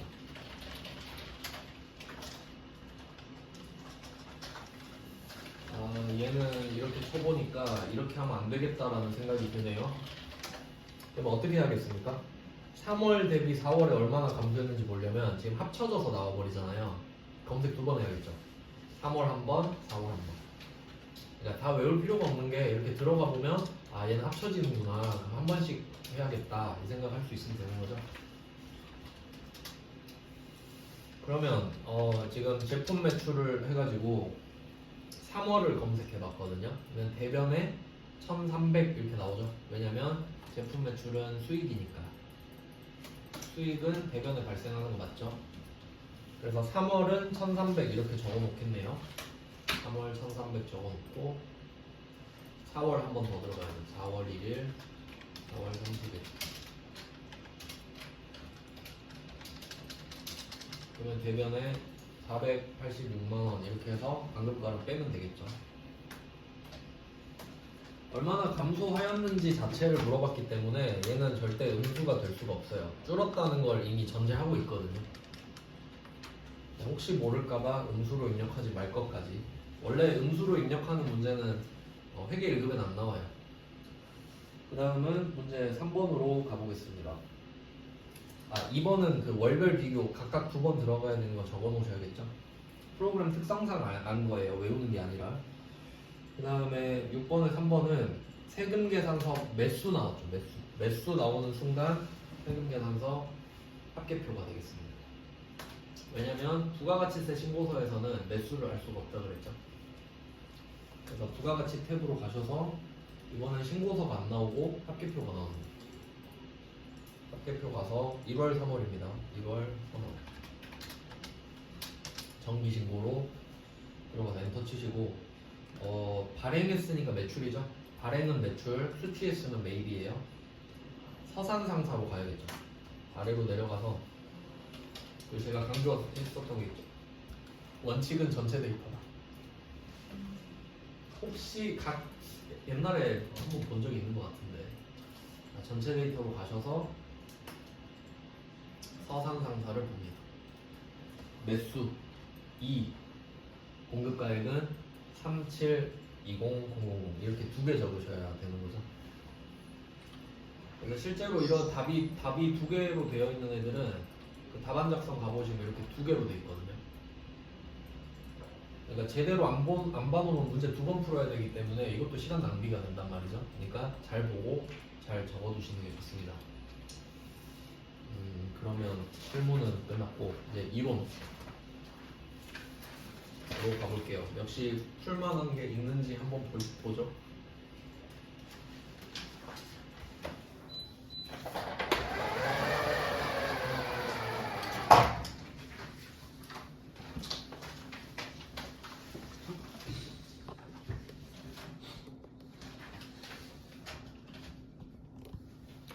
네, 이론만 마저 보고 얼른 끝내겠습니다.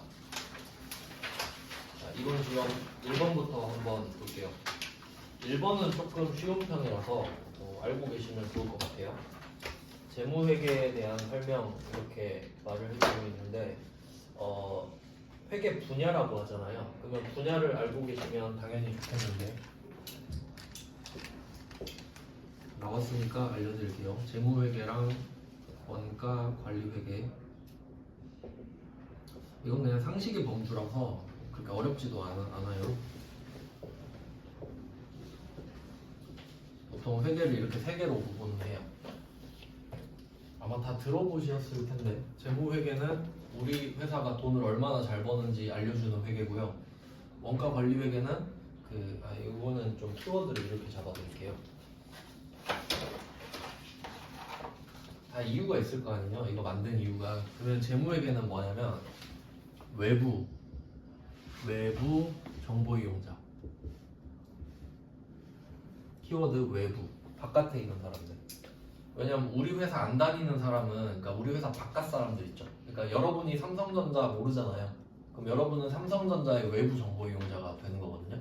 그럼 그거 알고 싶으니까 재무제표 좀 만들어서 보여달라 이거죠. 그 다음에 원가 관리회계는 내부입니다. 내부. 그래서 보통 이렇게 두 개를 좀 비교를 많이 하고, 이게 얘 둘한테 유용한 정보를 주기 위해서예요. 그러니까 사실 회계를 왜 하냐 이러잖아요. 답이 이거예요. 정보 이용자한테 유용한 정보를 주려고. 이게 답이거든요. 그럼 분계를 왜 그렇게 하냐? 그게 유용하니까. 이렇게 답이 되는 거예요. 그러면 세무회계는 뭐냐? 세무회계는 그냥 세금을 납부하려고 하는 거죠.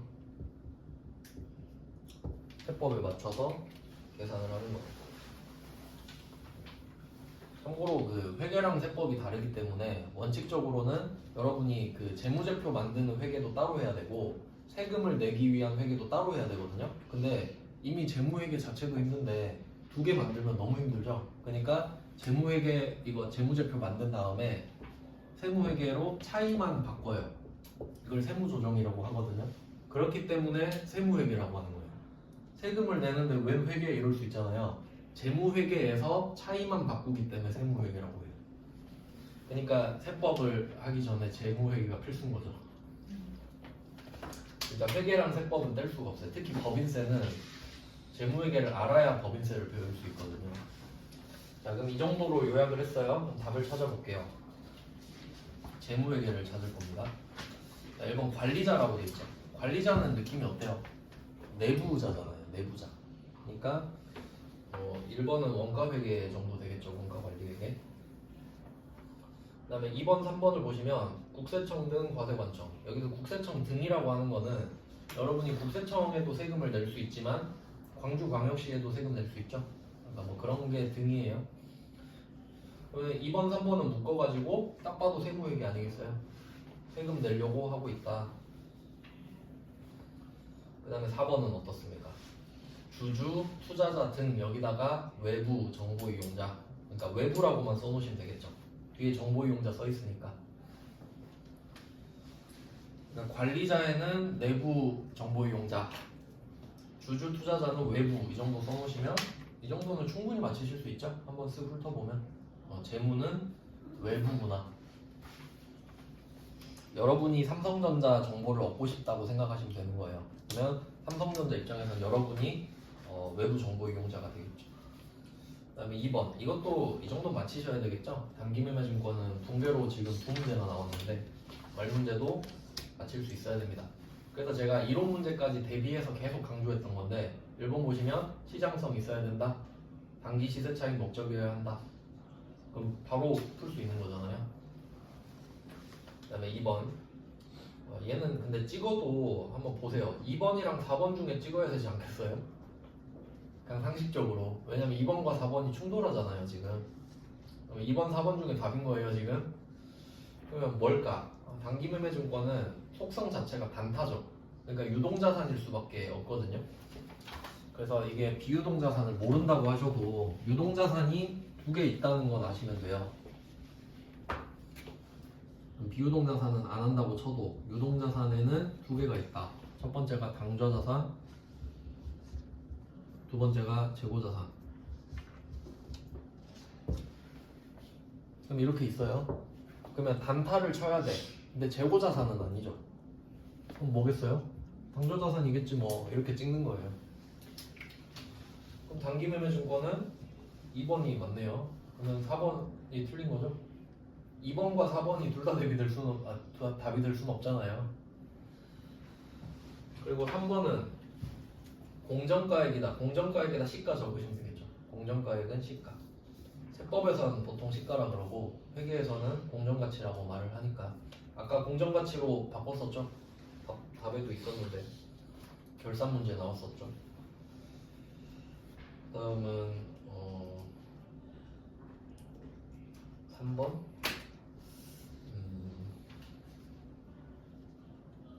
2번, 3번 정도는 할 수 있을 것 같은데. 자, 3번에 2번 보시면 재고자산의 취득원가. 그러면 재고자산을 취득한다고 했을 때 우리가 할 수 있는 거는 배우는 거 원재료, 상품, 제공품, 제품 뭐 이 정도인데 취득 과정에서 발생한 할인 애누리는 반영하지 않는다. 근데 이거는 사실 당연한 거거든요. 무슨 말이냐면 여러분이 뭐 원재료를 10,000원에 샀다고 할게요. 10,000원에 샀어요. 근데 이 그 물건 원재료 파는 사람이 나한테 단골이니까 100원 깎아주겠대요. 그럼 그게 여기서 뭐 할인 애누리 정도 되지 않겠습니까? 그러면 여러분 100원 안 내는 거죠? 그럼 10,000원에 100원을 반영하면 안 되죠. 빼란 소리예요. 그러니까 반영하지 않는다는 차감한다 이렇게 다시 바꿔서 써주시면 되겠죠. 그러니까 이거는 당연한 거니까 맞히실 수 있어야 되잖아요. 보고. 그 다음에 적각법. 적각법은 시가가 취득원가보다 낮아진다. 그럼 이건 좀 안 좋은 상황이거든요. 취득원가보다 시가가 낮아진다. 그러면 싸게 팔아야 된다는 소리잖아요. 그러면 시가를 장부 금액으로 한다. 뭐 이 정도? 좀 시험장에서 보기 어렵겠네요.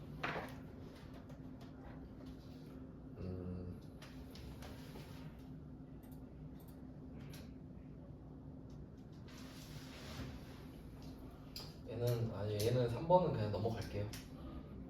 이렇게 오래 걸리는 건 하면 안 되겠다. 4번 정도 할 수 있겠네요. 4번. 이거는 진짜 필수 문제입니다. 이거는 시간이 혹시 오래 걸리면 꼭 연습하셔야 돼요. 너무 자주 나오는 문제라서. 자, 4번 문제는 중요 표시하시고 진짜 잘 나옵니다. 자본적 지출을 수익적 지출로 잘못했대요.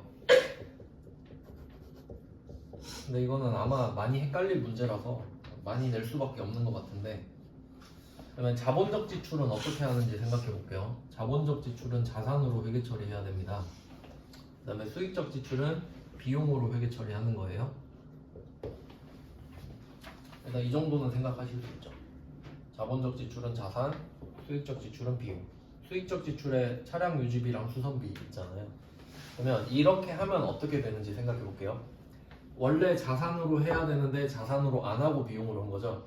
그러면 자산이 커져야 되는데 안 했으니까 작아지는 거예요. 그러면 결과 자산 과소. 자산으로 해야 되는데 자산을 안 했어. 그럼 원래는 자산이 커져야 되는데 안 했으니까 작아진 거죠 지금 결과적으로. 그러면 비용으로 했잖아요. 그럼 원래는 비용이 잡히면 안 돼. 근데 비용을 잡아버린 거죠. 그러면 비용이 과대되겠죠. 결국 지금 이거 물어보는 거거든요. 이거 아느냐? 그럼 이걸 적어놓고 생각해 볼게요. 자, 그러면 지금 이때 자산이 과소거든요. 올바른 것을 찾아라. 그러면 답이 일단 2번, 3번 중에 하나겠죠. 자산으로 해야 되는데 안 했으니까 작아졌잖아요. 그러면 자본은 어떻게 될 거냐? 자산이 줄어들면 자본도 줄어듭니다. 왜냐면 지금 부채 영향은 없기 때문에. 그래서 답이 2번이 되겠네요. 뭐 이렇게 생각해도 됩니다. 자산이 줄어서 자본이 줄었다고 생각해도 되고요. 자산이랑 자본이랑 방향이 같으니까 이렇게 찾으셔도 되고, 아니면 이렇게 찾아도 돼요. 비용이 과대가 되면 이익이 과소되거든요. 비용이 더 잡혔으니까 이익이 작아질 거란 말이에요. 그러면 이익이 작아졌으니까 자본이 과소된다 이렇게 생각해도 돼요. 근데 어차피 결과는 같을 거예요. 이쪽에서 보나 저쪽에서 보나. 근데 위에서 찾는 게 좀 더 쉽긴 하죠. 이거는 꼭 반드시 숙지하셔야 돼요. 그리고 이 문제는 응용 버전이 어떤 것도 있겠습니까? 반대로 되는 것도 물어볼 수 있겠죠. 그러니까 둘 다 시험에 엄청 잘 나오거든요. 근데 외우는 게 아니라 좀 논리적으로 이렇게 빨리 논리적으로 찾는 연습을 하셔야 되는 거예요.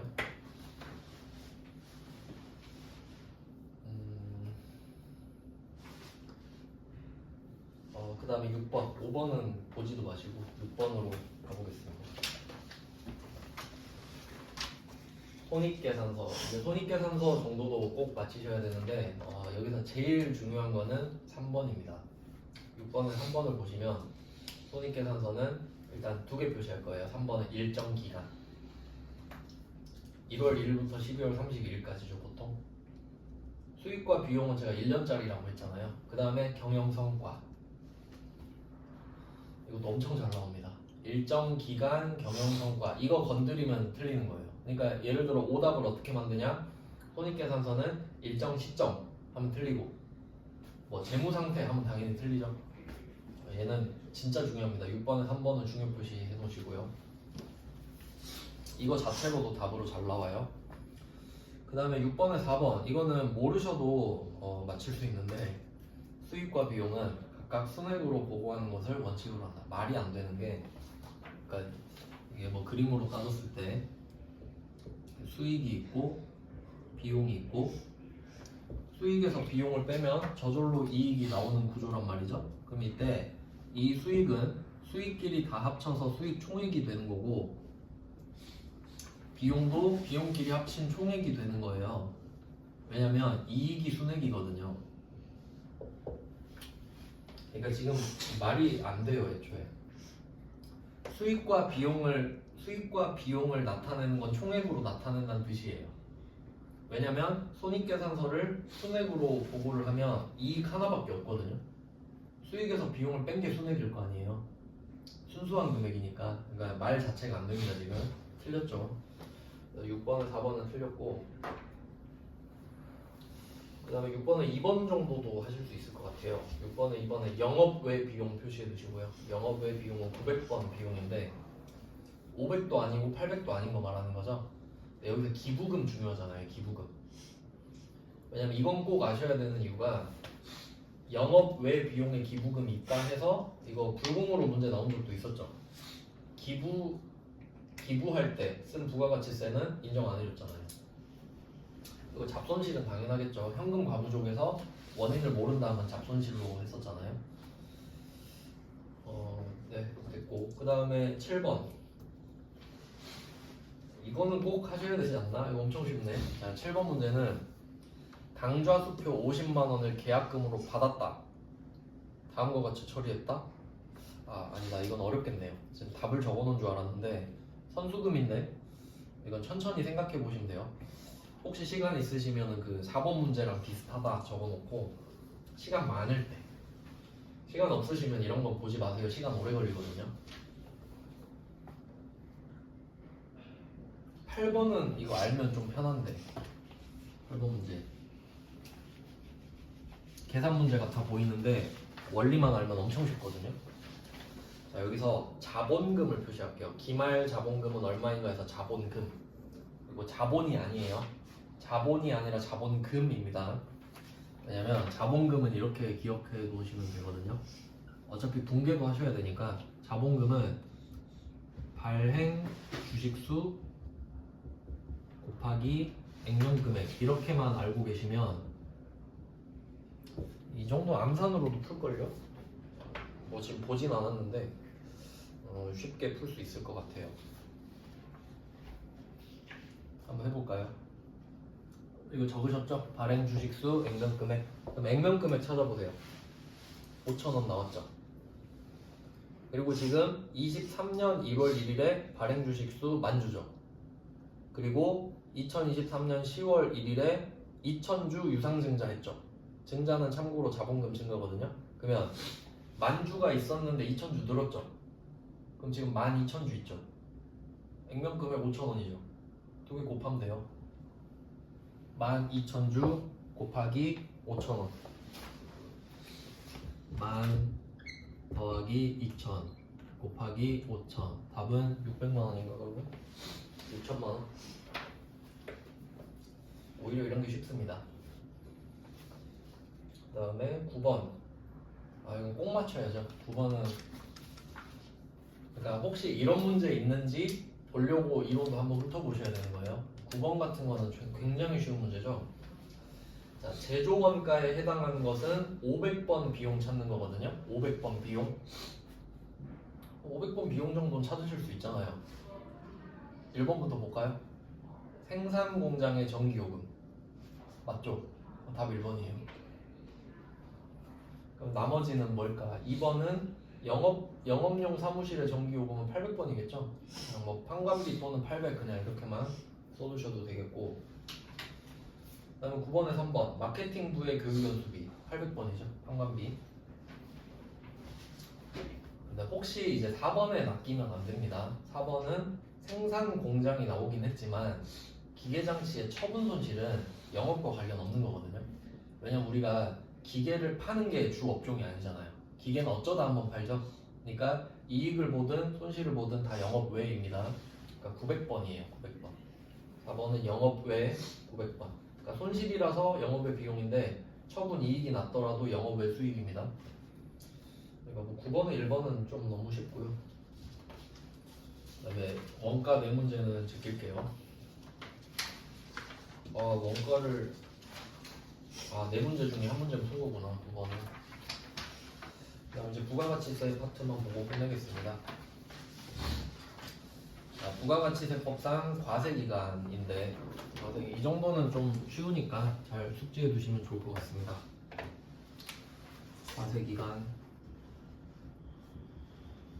기본적으로 누구에게나 1월 1일부터 12월 31일이 적용이 되는 거예요. 그러니까 모든 사업자가 똑같은 날짜에 부가가치세 내는 거죠. 자, 일단 이렇게 1년을 깔아 놓는데, 자, 사업자가 두 개 있잖아요. 일반 과세자, 그 다음에 간이 과세자. 근데 또 나중에 여러분 분명히 헷갈리실 거니까 미리 말씀드릴게요. 사업자를 일반 과세자랑 간이 과세자로 나눕니다 이렇게 말을 했죠. 그럼 나중에 이게 헷갈려요. 그럼 개인 사업자랑 법인 사업자는 뭐예요? 그럼 생각이 든단 말이죠. 그럼 그 사람들도 다 여기 포함되거든요. 한번 생각해 볼게요. 자, 법인은 무조건 일반 과세자입니다. 그러니까 여러분이 이거는 익숙해지실 거예요. 법인은 무조건 일반 과세자. 근데 개인은 간이 과세자 기준 제가 알려드렸었죠. 직전에 1억 400만 원 팔았느냐 기억나세요? 안 알려줬나 이번에는? 알려줬죠. 다 모른 척 하시네? 안 한 줄 알았네. 개인은 직전에 1억 400 이상인 사람. 그러니까 간단하게 쓸게요. 직전에 1억 400 이상. 그러니까 일반 과세자에는 두 그룹이 있는 거죠. 법인은 무조건 일반, 개인은 작년에 1억 400 이상 판 사람. 공급대가긴 한데 대충 이 정도만 아셔도 돼요. 그러면 간이 과세자는 개인 중에 직전 1억 400 미만 이렇게 들어가는 거죠. 그러니까 얘를 법인과 개인으로 나누는 게 아니에요. 일반과 간이로 나누는 게 맞아요. 대충 이런 느낌이고요. 자, 그러면 일반 과세자가 말 그대로 일반이죠. 일반적으로 하는데 그럼 일반은 반띵합니다. 절반으로 쪼개서 1기, 2기 이게 정상이거든요. 그리고 예정, 확정, 예정, 확정 이렇게 또 나눠주는 게 일반이에요. 이게 일반. 근데 간이과세자는 세금을 거의 한 4분의 1, 5분의 1 정도밖에 안 내거든요. 그리고 이 간이과세자는 그냥 1년이에요. 그냥 1년이에요. 그러니까 얘는 1기, 2기가 없고 그냥 간이과세자는 과세기간 이거예요. 끝 이거입니다. 그러니까 위쪽이 일반 과세자, 아래쪽이 간이과세자. 이 정도 외우실 수 있죠? 일단 1번은 맞죠? 13번에 1번은 맞아요. 간이 과세자의 과세기간은 1년이다.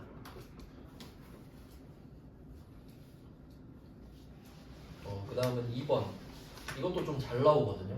2번은 폐업인데 폐업은 망하는 거죠. 그럼 폐업 신고하면 폐업이 된 거일 거잖아요. 그러면 만약에 폐업을 한번 해볼게요.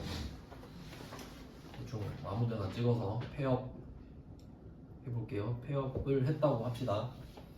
그러면 제가 이때 1기 확정 때 폐업을 했어요. 어느 날짜에. 그러면 이 사람의 과세 기간이 어떤지 생각해 볼게요. 그러면 당연히 1기 시작일 있죠. 과세 기간 개시일. 이때부터 시작은 했겠죠. 그리고 폐업일 거지겠지. 폐업하면 그 뒤로는 사업자가 아니잖아요. 그럼 부가세 낼 것도 없죠. 그리고 글자를 한번 읽어볼게요. 사업자가 폐업하는 경우 과세 기간은 폐업일이 속하는 과세기간, 여기서 과세기간은 1기, 2기 말하는 겁니다. 예정 확정이 아니라 1기, 2기. 그러면 1기 시작이니까 1월 1일이겠죠? 제가 그린 그림에서는 1월 1일부터 폐업일까지로 해야지 당연히. 그러니까 그림 그리면 너무 당연하거든요. 근데 이걸 말로 풀면 잘 이해가 안 되는 거예요. 그래서 그냥 폐업일이 속하는 과세기간일부터 폐업일까지겠구나 라고 생각하면 되겠죠. 그 다음에 3번, 4번 이것도 사실은 중요한 건데 일반 과세자가 간이 과세자로 변경되는 경우 이렇게 나왔죠. 그럼 답이 3번 아니면 4번 아니겠습니까? 이걸 외워두시면 좋은데 무조건 7월 1일에 바뀝니다. 무조건 7월 1일에 바뀌어요. 이유를 좀 설명을 해드리면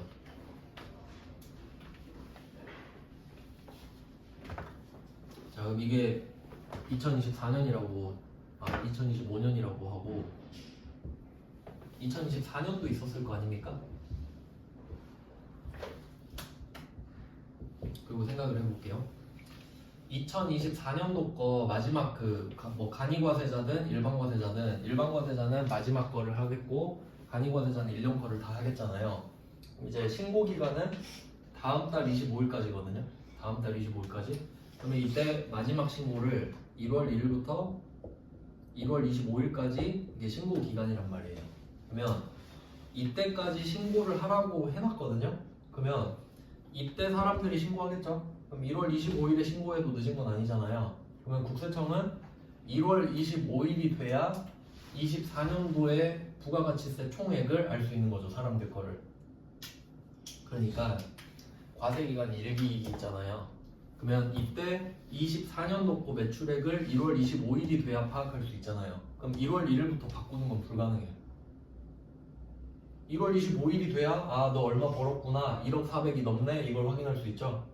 그러니까 1월 1일은 못 바꾼다고요. 간이에서 일반으로 일반에서 간이로 못 바꾼다고.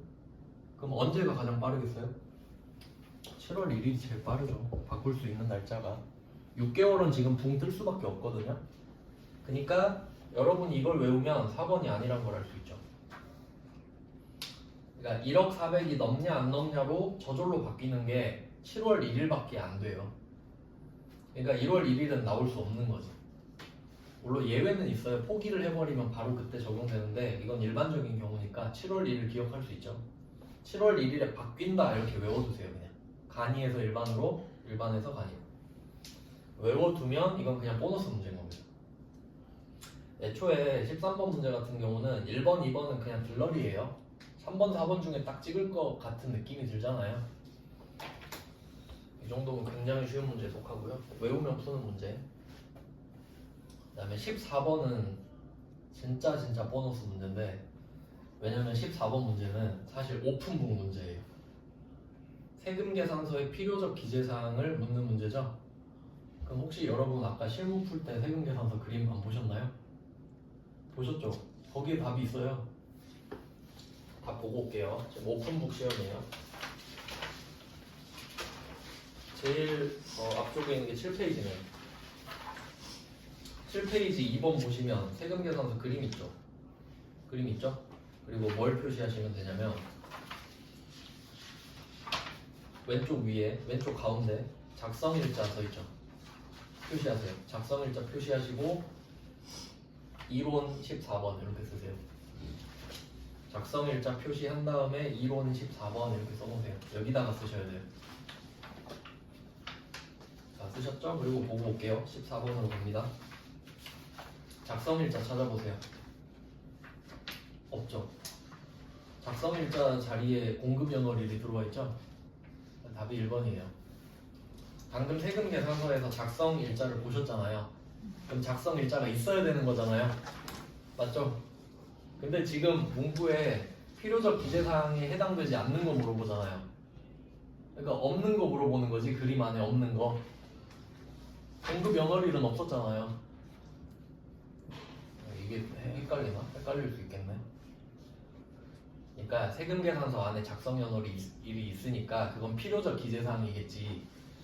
근데 공급연월일은 안 써 있으니까 이거 오답으로 엄청 잘 나오거든요.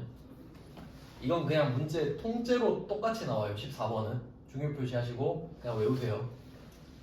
공급 연월일이 아니라 작성 연월일. 근데 이거는 헷갈릴 거니까 제가 좀 강조해서 설명드릴게요. 이거는 진짜 두고두고 헷갈리거든요. 지금 보면 그냥 외우면 될 것 같죠? 이거 내일 또 물어보면 헷갈려요.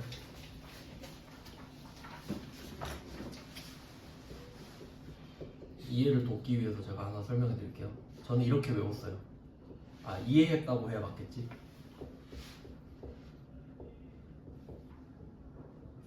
좀 극단적인 예시긴 한데 아마 임팩트가 들어가서 이해를 할 수 있을 거예요. 자, 일반적으로는 둘이 같아야 돼요. 한번 상상해 보세요. 여러분이 마트에 가서 과자를 샀어요. 그럼 공급 연월일은 오늘이에요. 오늘 과자를 샀으니까. 그럼 오늘 영수증 맞죠? 그 영수증이 오늘 작성이 됐잖아요. 그럼 이 두 개가 같은 게 정상이죠? 근데 이걸 시험에서 안 물어보겠죠. 둘이 다를 때 물어보겠죠? 그러면 둘이 다르면 누가 중요하냐 이걸 따질 거 아닙니까? 그러면 예를 들어보면은 만약에 내가 애를 낳았다고 할게요. 애를 낳았어. 그러면 이 공급 연월일은 그 출생일이라고 생각하면 돼요. 실제로 태어난 날. 공급하는 게 실제로 물건 판 거고 출생은 실제로 애가 태어난 거죠. 그 다음에 작성 연월일은 출생 신고일이라고 할게요.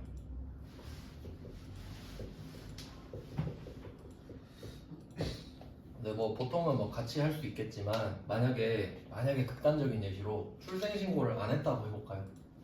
옛날에 중국에서는 자식을 한 명밖에 등록을 못해서 둘째부터는 등록 못하고 그랬잖아요. 그럼 그렇게 되면 그 애는 출생은 했는데 없는 거죠, 호족상으로. 그런 느낌으로 생각을 하면 출생 신고일이 더 중요한 거죠. 그러니까 방금 그 예시로 들어드리면 중국에서 애가 태어났는데도 출생은 했지만 없는 애잖아요. 왜냐면 출생 신고를 안 했기 때문에. 그러니까 국세청도 그런 느낌으로 본다는 거죠. 그러니까 공급을 실제로 했는지는 안 물어보고 세금 계산서를 만들었는지만 물어보는 거예요. 그래서 작성 연월일이 중요해요. 진짜 잘 나옵니다. 봐도 헷갈려요. 저도 옛날에 엄청 헷갈렸거든요. 그러니까 이렇게까지 하는 이유가 있겠죠. 자, 그 다음에 마지막 15번. 부가가치세법에 따른 공급 시기. 이것도 시험에 잘 나옵니다. 1번은 위탁 판매. 이것도 엄청 잘 나오는데 맨날 똑같은 것만 나옵니다.